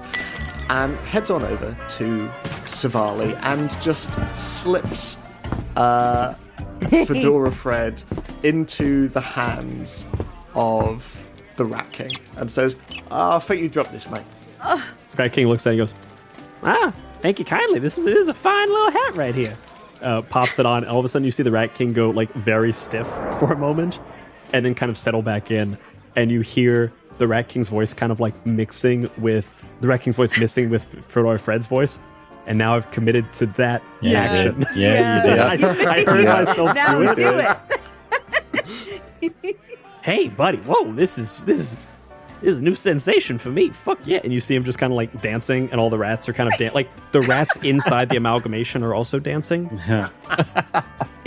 Let's be very clear, it's kind of fucked up and weird. It is cool. No one has seen this type of thing before. The Rat King's not particularly known for being super jovial. This is cool. This is a vibe. Fedora Fred / the Rat King's kind of looking at you guys and goes, hey, thanks, buddy. I really appreciate this. If I had any advice, I'd get in good with one of the factions right about now. I'd find out what they're doing. Try to do something with them or something. I don't know. Maybe head over to Carnegie Hall, fuck with those classical fucks. Maybe go down to City Hall, talk to Boss Tweed or something. I don't know if you want to get, that into it. Maybe hit up Madison Avenue, some of those advertising fucks. I don't know. I wouldn't advise talking to Hudson or nothing, but if you want to go over to the river, you can. And the mention of the Hudson, you just see a almost imperceptible twitch in Fitz's eyes. He just, I'll have a talk with mine, and we'll We'll come up with something, but you look after each other, all right? You got it. And Rat King / Fedora Fred starts to head on out. You see one of the rats kind of like is trying to jump out, is like trying to fight this. And finally, one of the rats jumps off, and you just hear in the background going, Man, that's. I'm glad I'm a teenage rat. I think all these adult rats are kind of square. I'm going to go my own way. Go the new rat. Go down to the West Village. That's the Rat Prince. I'm the Rat Prince. I'm the heir apparent to the Rat King.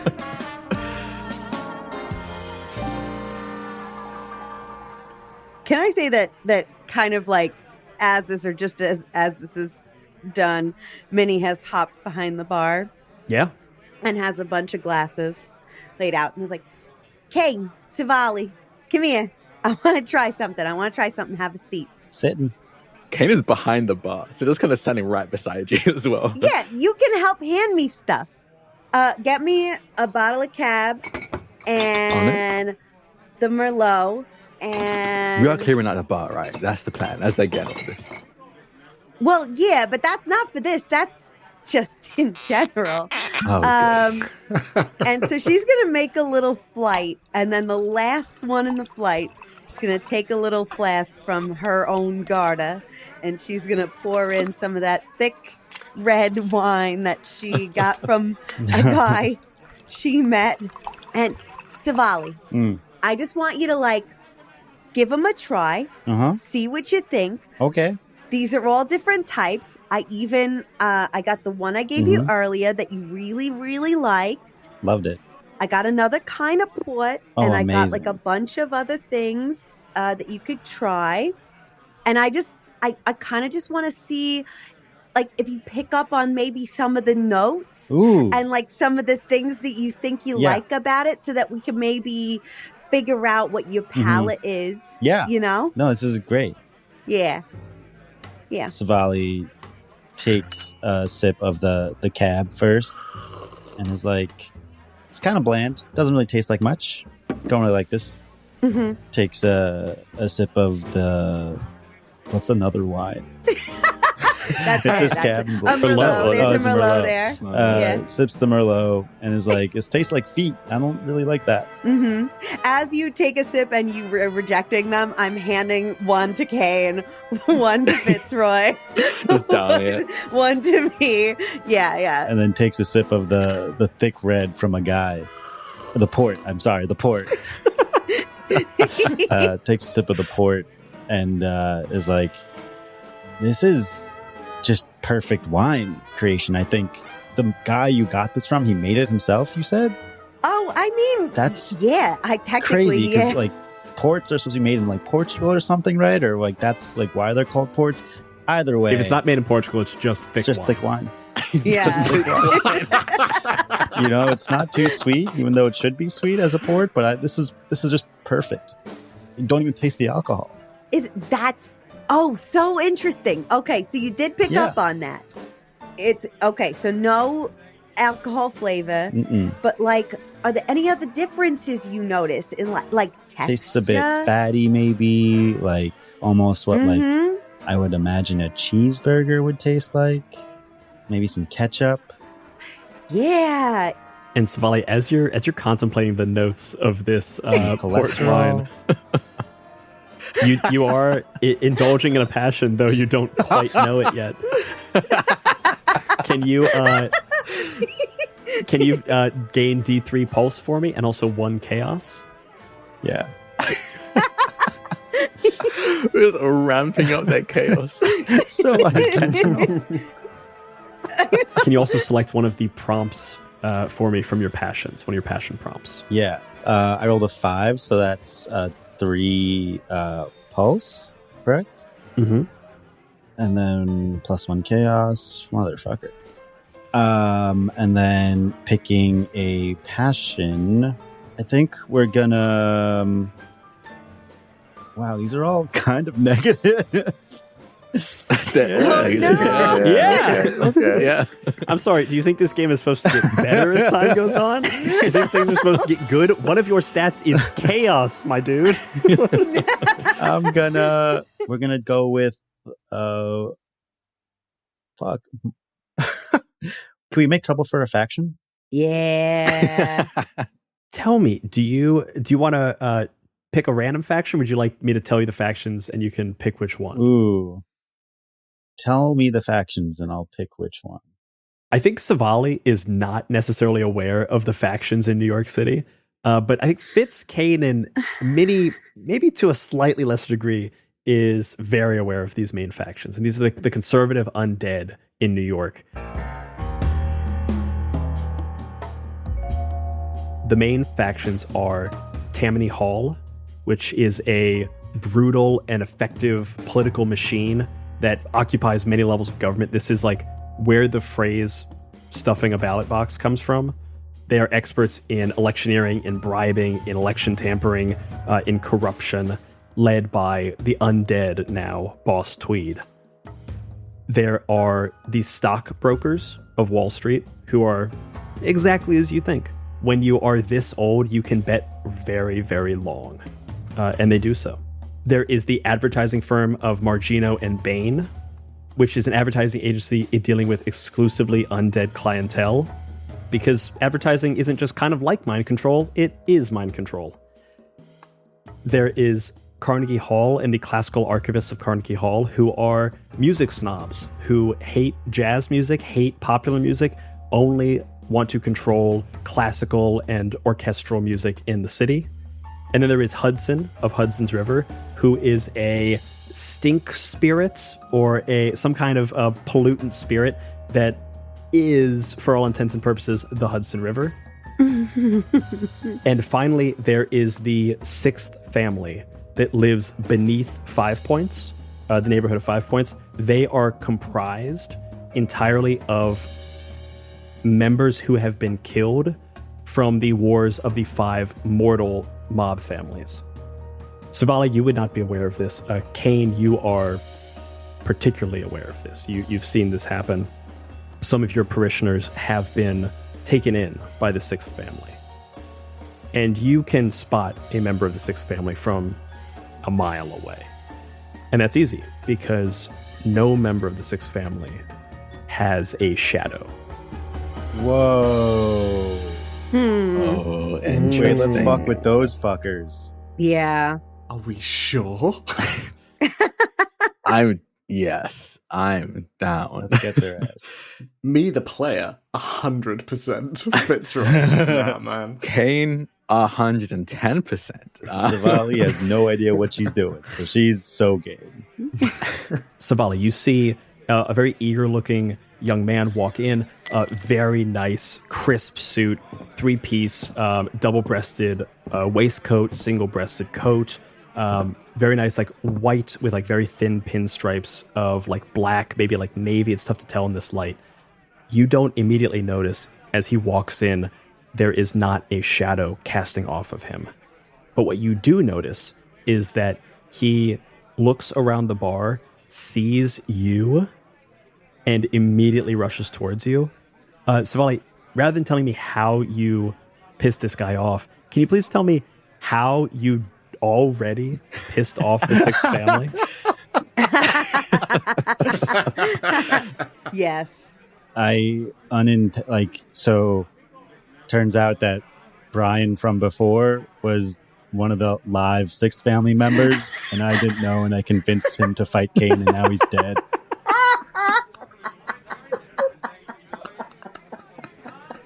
You see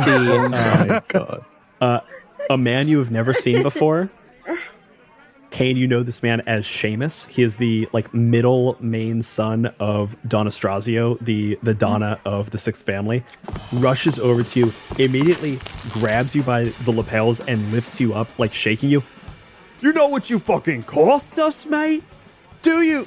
I didn't realize I was going to be doing an English accent until it happened. You know what you fucking cost us, mate? Do ya?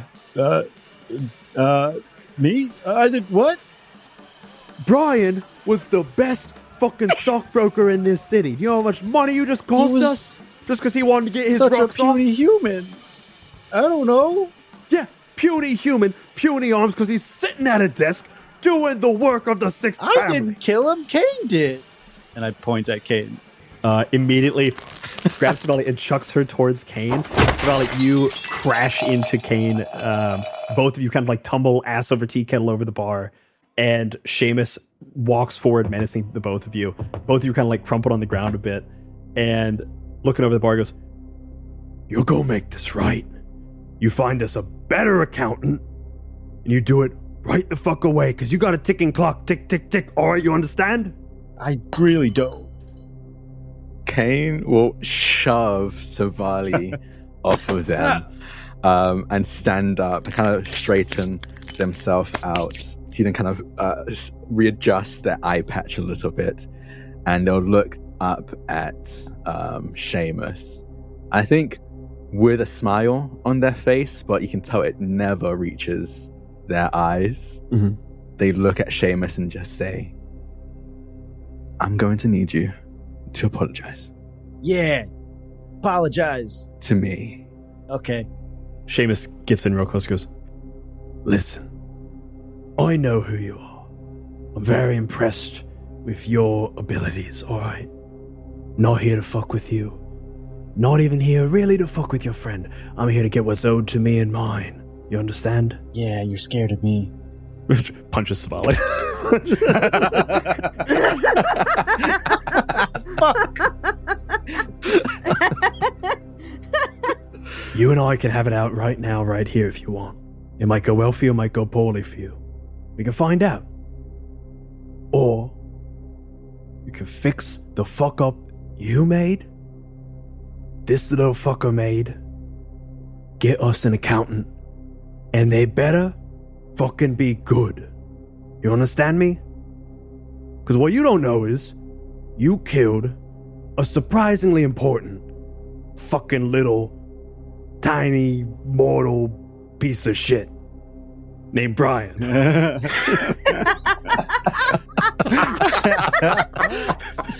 I don't give a shit about him. I give a shit about what he can do.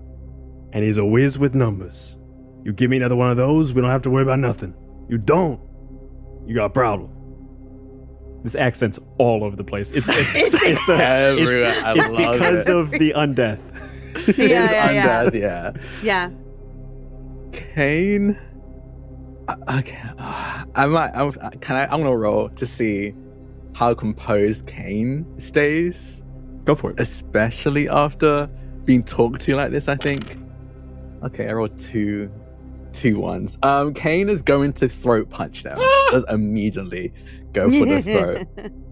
As we do this, go ahead and tell me how you're going to initiate this fight. The options you have are eat some fucker alive, a good old-fashioned brawl, cheap tricks, de-escalate the situation, get the shit beaten out of you, or do something else. In which way are you moving forward with this assault? I think a good old-fashioned brawl. I don't want to kill them, but I want to make sure they know not to mess with me specifically. Savali, whatever. But me, Savali's icing their eye right now, just like fully icing their eye with me. And it's right. Yeah. Go ahead and roll with savagery. That is a 13. 6, 5, 13. 13, hell yeah. Good old-fashioned brawl. If you succeed, you win the fight. Gain D3 chaos. Oh, D3. So go ahead and roll D6. Have it. Now that's your chaos. Oh, no. I'm going to have the most chaos. Okay, I rolled a 4, so that's 2 chaos.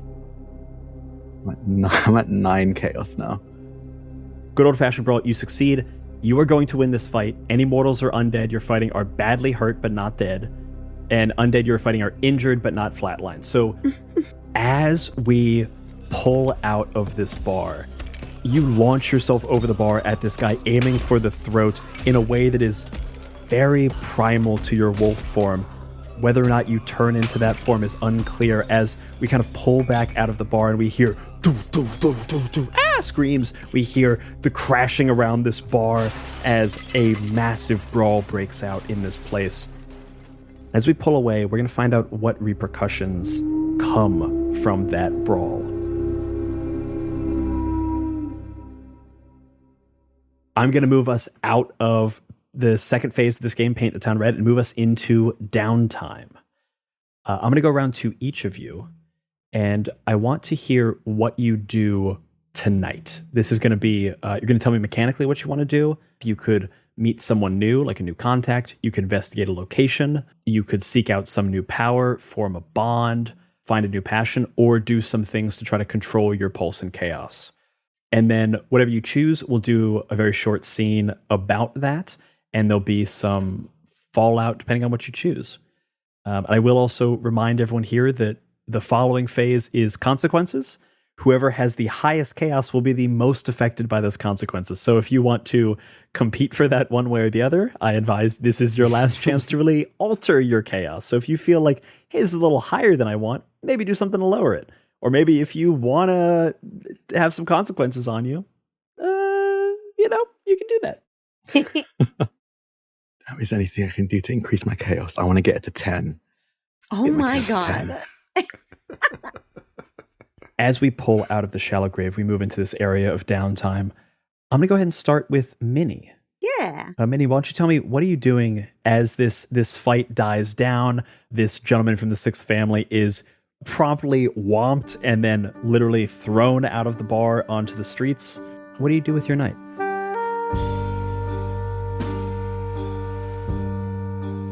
I didn't like tonight. I didn't like all that talk about the city ending and dying, and all of that drama was a little bit too much. Minnie is gonna party, and Minnie is gonna party not to just like get inebriated and black out like normal. She's gonna meet people and schmooze and talk to as many people as she can until she meets someone new who is interesting enough.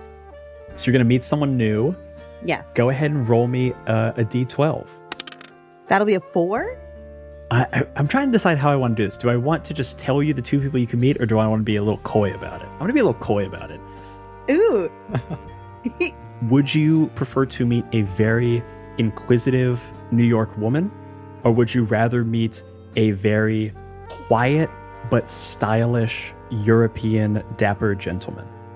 I don't have enough girlfriends, It's pretty much me and Savali. So, like, I think we have to bring a little more feminine energy in here. Minnie is known to close the bar. Yes. And this tonight is no different. The clientele ebbs and flows with the hours as the night goes on. There are certain hours of the night that get more interesting for humans, get more interesting for undead. And you see a woman walk into the bar that you immediately recognize is interesting. She's got a brown blazer on with like elbow patches. She's got a notebook in her hand and a pen behind her ear. Ink smudges all over her fingers. And she's looking around the bar very inquisitively and like paying attention. And she's kind of taking notes. You watch her watch the bar. She very quickly notices people, jots down notes about them, and then very quickly sees you. And walks over. You are introduced in this moment to Nellie Blight. As the night goes on, you hear a bit of her story. Formerly Nellie Bly, the incredibly famous reporter from the turn of the century. She was not satisfied simply covering hard-hitting stories concerning mortals in America. So after her death and after her turning, she now has a secret beat for the New York Times covering only undead happenings in the city. You see her notebook is chock full of things. What I need you to do, can you go ahead and roll me I want you to roll me some kind of stat check here. So it could be allure, it could be duplicity, it could be savagery, whatever you want.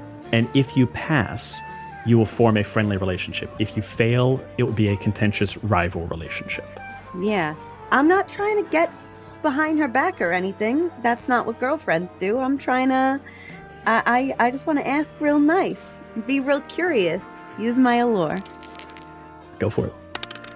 Ooh, nice. I think. Just got to beat a 9. Oh, nice. That's a 10. 10. Your vivaciousness, your gregariousness draws her over. She knows a good source when she sees it. And she comes over to you, flips her notebook, goes, hey, do you know what happened here with Seamus? Seamus Strausio? Remember the Sixth Family? I heard he got kind of fucked up in here tonight. How long you got? She flips a page, sits down, clicks her pen, and goes, "For you, I've got all night." And starts taking down your notes. Mm-hmm. We fade out of that bit of downtime and move over to Fitzroy. Fitzroy, what are you doing after this brawl in your bar has ended? As the night quietens down, and as he observes this very inquisitive individual walking up to Minnie. Minnie is bright, as full of life as ever. Fitzroy is once again going to duck out back. He's been trying to do this all evening. Earlier, he was interrupted by a hat. Before this, he was interrupted on the top floor of the half-built Chrysler building. He's going to indulge his passion. Excellent. What passion are you going to indulge? As he walks out back and into the larder, moving down yet more steps, seemingly deeper into this underground expanse. There are barrels, there are crates, there are bottles, there are shelves upon shelves of different alcohol, but there is also just a large barrel of fresh water off to one side. Fitzroy rolls up his sleeves. He looks in the water, and he plunges his head in as he begins to drown himself. You feel that familiar cold splash on your face. You feel your lungs begin to fill with oxygen. You feel them begin to scream out in that very familiar way. And you feel that thrill of coming close to something that you know is so hard to attain. For the undead in this world, death is not really a thing, except for a few very key ways. A few banes in this world that could take an undead and finally destroy them. Drowning being among them. As you edge closer to feel the thrill of something closer to life for an undeath, facing true death, I need you to gain D3 pulse and 1 chaos. That is 1 pulse and 1 chaos, so I am back up to 2 versus 5. And can you also choose for me one of the passion prompts that you would like to do? Just before releasing the pressure of his hands around the edge of the barrel that is keeping him pressed under the water, for a moment, it is not water that burns the inside of his throat. It is the memory of soil and of blood.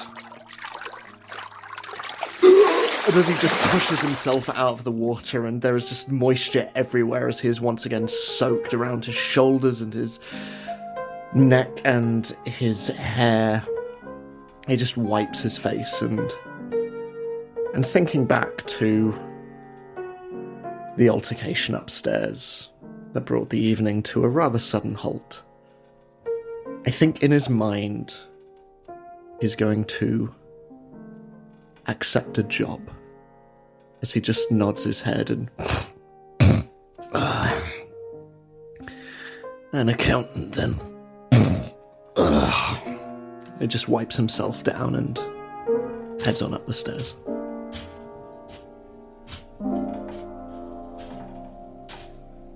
As you say that, those words kind of echo in this strange chamber that you found yourself in as you walk upstairs, the stairwell echoing with your footsteps.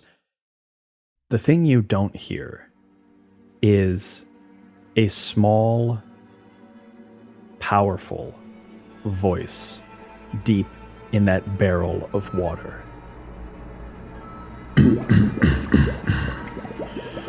accountant, eh?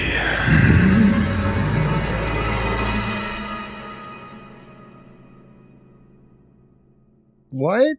And you walk What? Excuse me?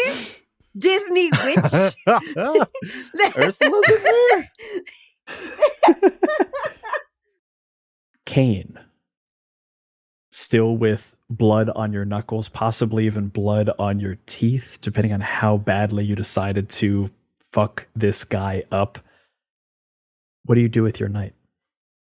I think, and this is a slight retcon, but I think, yes, Seamus was thrown out, but so was Kane. And I'm going to invest the location as Kane drags Seamus by the collar of their shirt to the hideout, the base of the sixth family.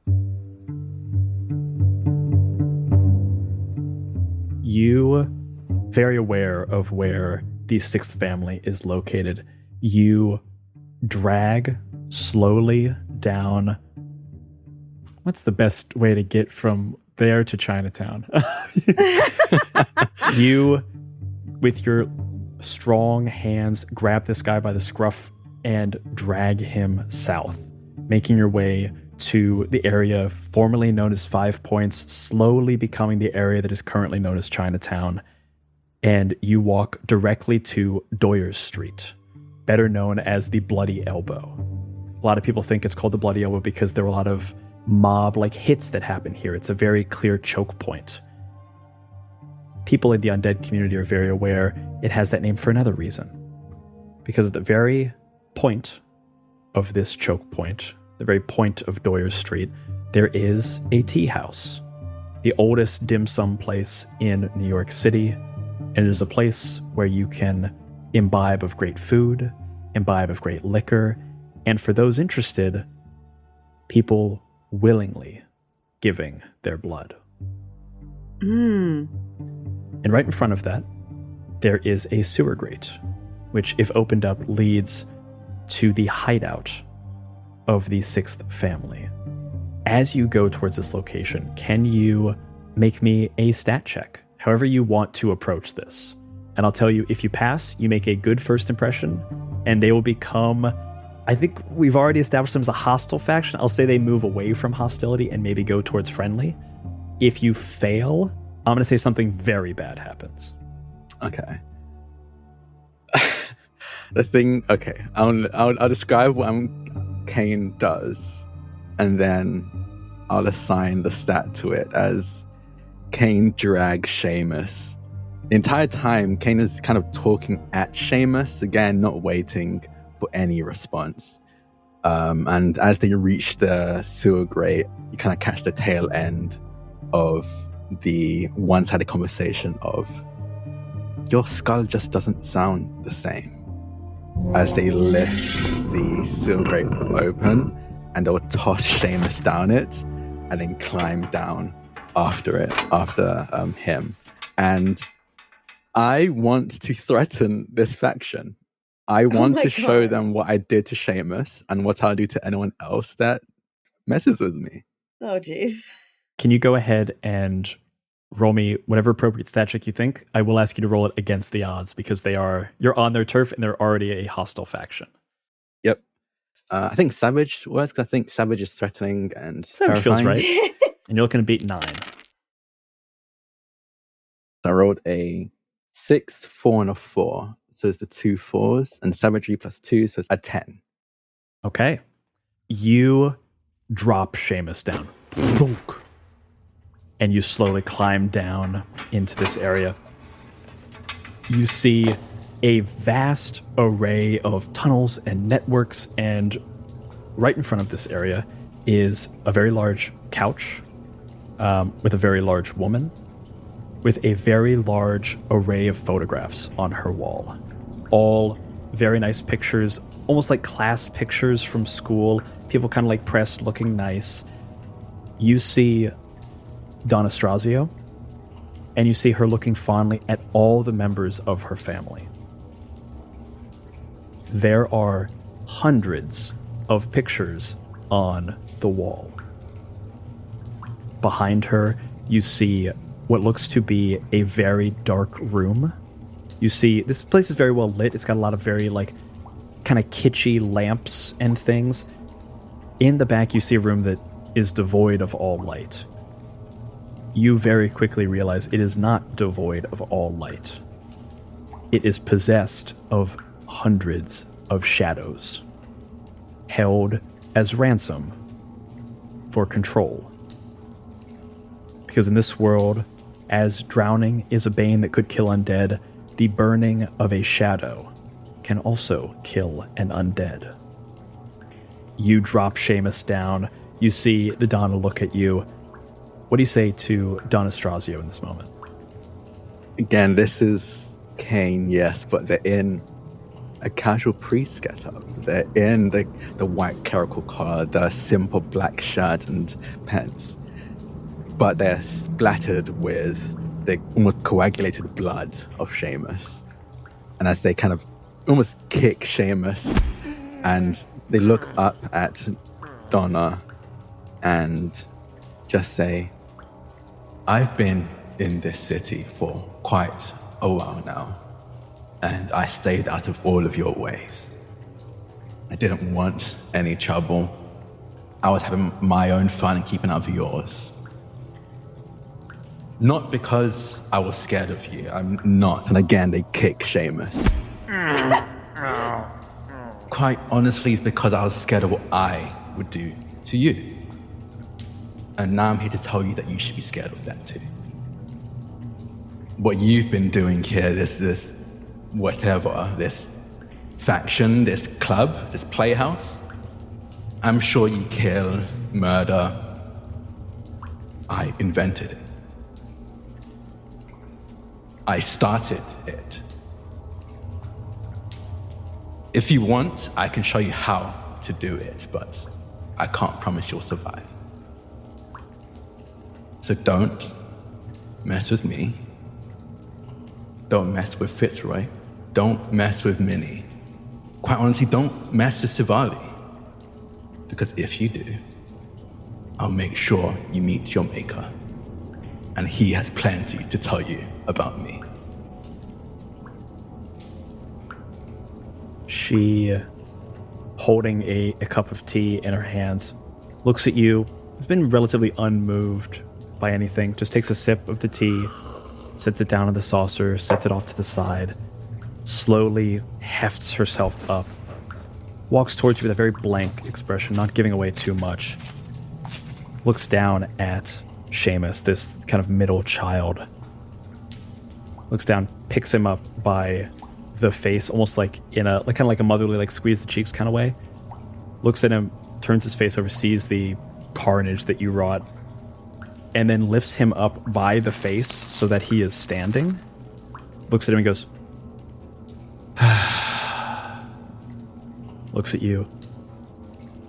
This one was always such a disappointment. Go off, do your chores, and kind of tosses him off to the side. He lands with a thud off to the side and slowly scrambles out of the room. She looks at you and goes, very well aware who you are. My apologies for the inconvenience. It seems that my boy may have gotten a little bit carried away, but we have certain things happening right now. I won't bore you with them. And I don't want them to go awry. And I think he was taking it upon himself to maybe do some things to help his poor mama.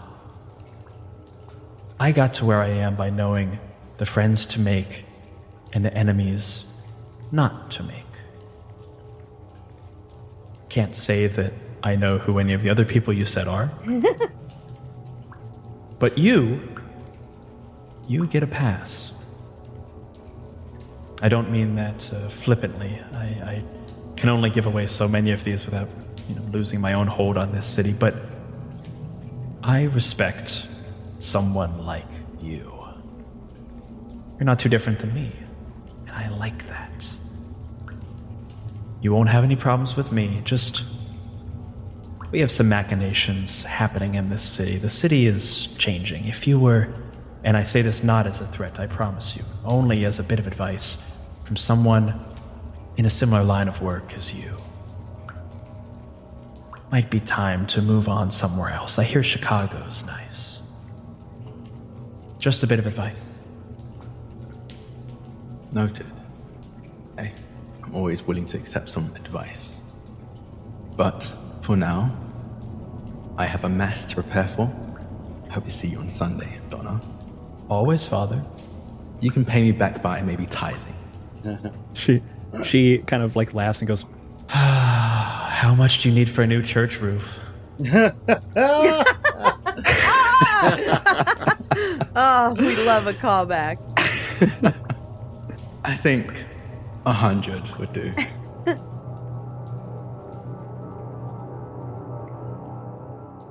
and we fade out of this scene.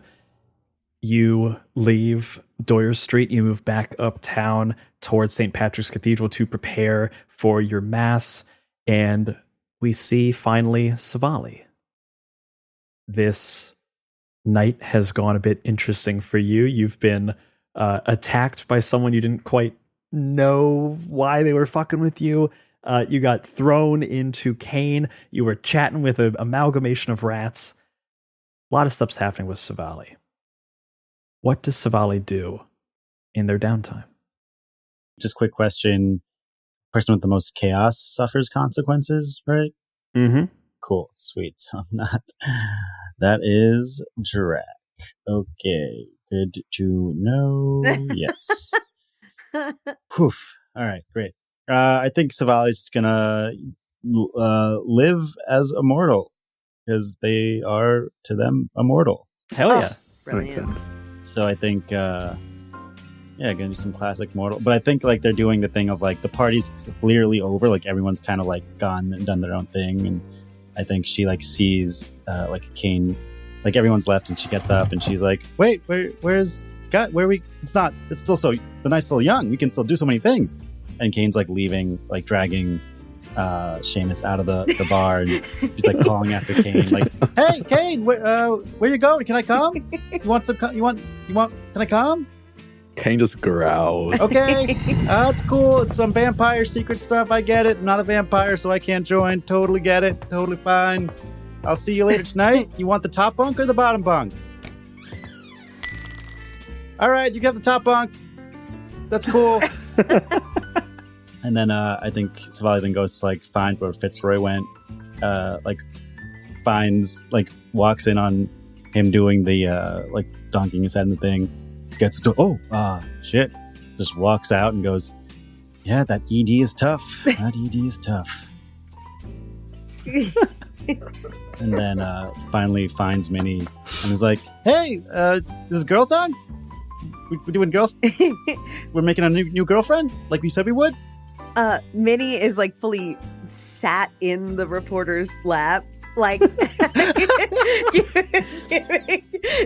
giving this testimony, and is like, "Yeah. Oh, I was just telling my new friend here about everything that we have been through tonight. You want to rehash? No, it's cool. You could, just make sure you include how Seamus was afraid of me and didn't hit me. I hit him. I already told her that. Thanks, Minnie. I'll go figure out something else. I'll find someone else." And then she leaves, and then finally goes to the steakhouse with the Rat King and sits down with him and has a meal. It's like, sorry, normal human stuff. Yeah. Go ahead, and as you live life as mortal, you're going to increase your pulse by D3 -1. I rolled 2, which means I 0. don't get anything. Savali, you sneak the Rat King into Keen's Steakhouse for a very nice steak dinner, blistered shishito peppers, baked potato, a really great Merlot that you get and don't really like. But They don't have a good port. They have some ports, and they keep bringing them over, and you keep spitting them out. And this isn't what I asked for. The sommelier is really trying to impress you, and it's not working. As you're sitting with the Rat King, sneaking him into a fine restaurant is actually one of his jobs. No way. So though you don't gain any pulse, I will give you a reward from the Rat King. You can choose. Would you like it to spy on any faction or contact? Would you like it to get you an invitation to an underground party? Would you like it to swarm a faction's location? Whoa, holy fuck. Maybe get us an invitation to an underground party. I don't feel like I have enough information on factions or contacts yet. Yeah. The Rat King looks at you with Fedora Fred on, kind of like the amalgamation of both of them are like, Hey, buddy, if you want to get a really good, I got an extra ticket for you. Tomorrow night, I can get you and your whole friends in. It's gonna be like a real swanky type of joint. Ooh. Some mad guys are throwing it on to something. It's gonna be real fun. Yeah, as long as they have good port, I'm in. And Savali, as you guys have a very lovely night with the Rat King and Fedora Fred, you have a great steak dinner. As you leave, you see a number of streetlights illuminating you from various directions. And you're walking down the road, and it's not for some time before you notice you are missing your shadow. No! I knew it. Brian! That's no! I'm so nice. You've been targeted in this. Brian, I'm just a sweet little baby. Oh no. Savali, whether you like it or not, a shadow is an undead's last link to mortality. No.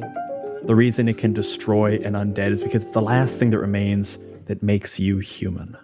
No. The living and the undead are bound together in a city like New York. You all drink in the last drops of this night, unaware of the dawn that is swiftly approaching. And as you settle in for those restless hours between passions, you need not ask for whom the bell tolls. Because it always tolls for thee.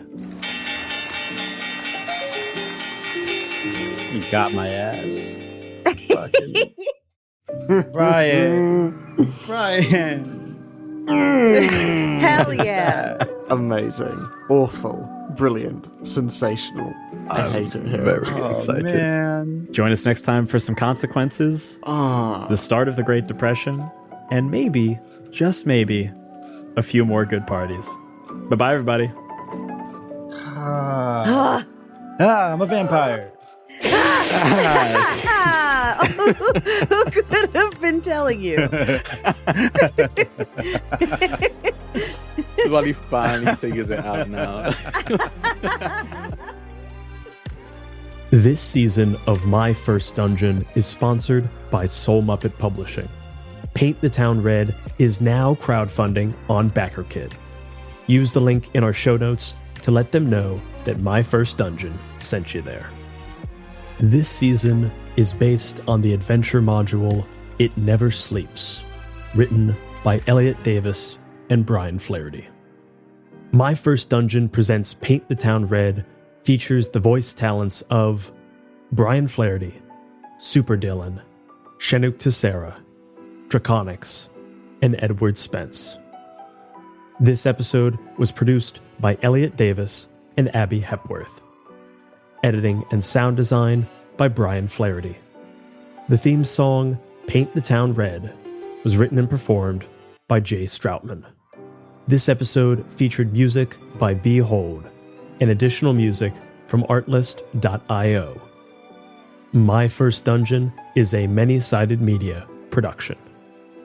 To hear the cast talk back for this episode, plus additional bonus actual plays, visit us on our Patreon. And remember, if you're having fun, you're already doing it right.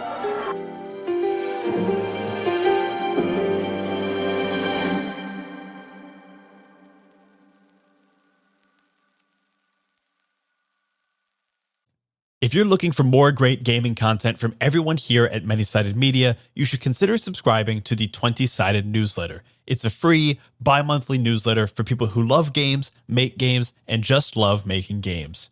To subscribe, just go to 20sidednewsletter.substack.com or follow the link in the show notes.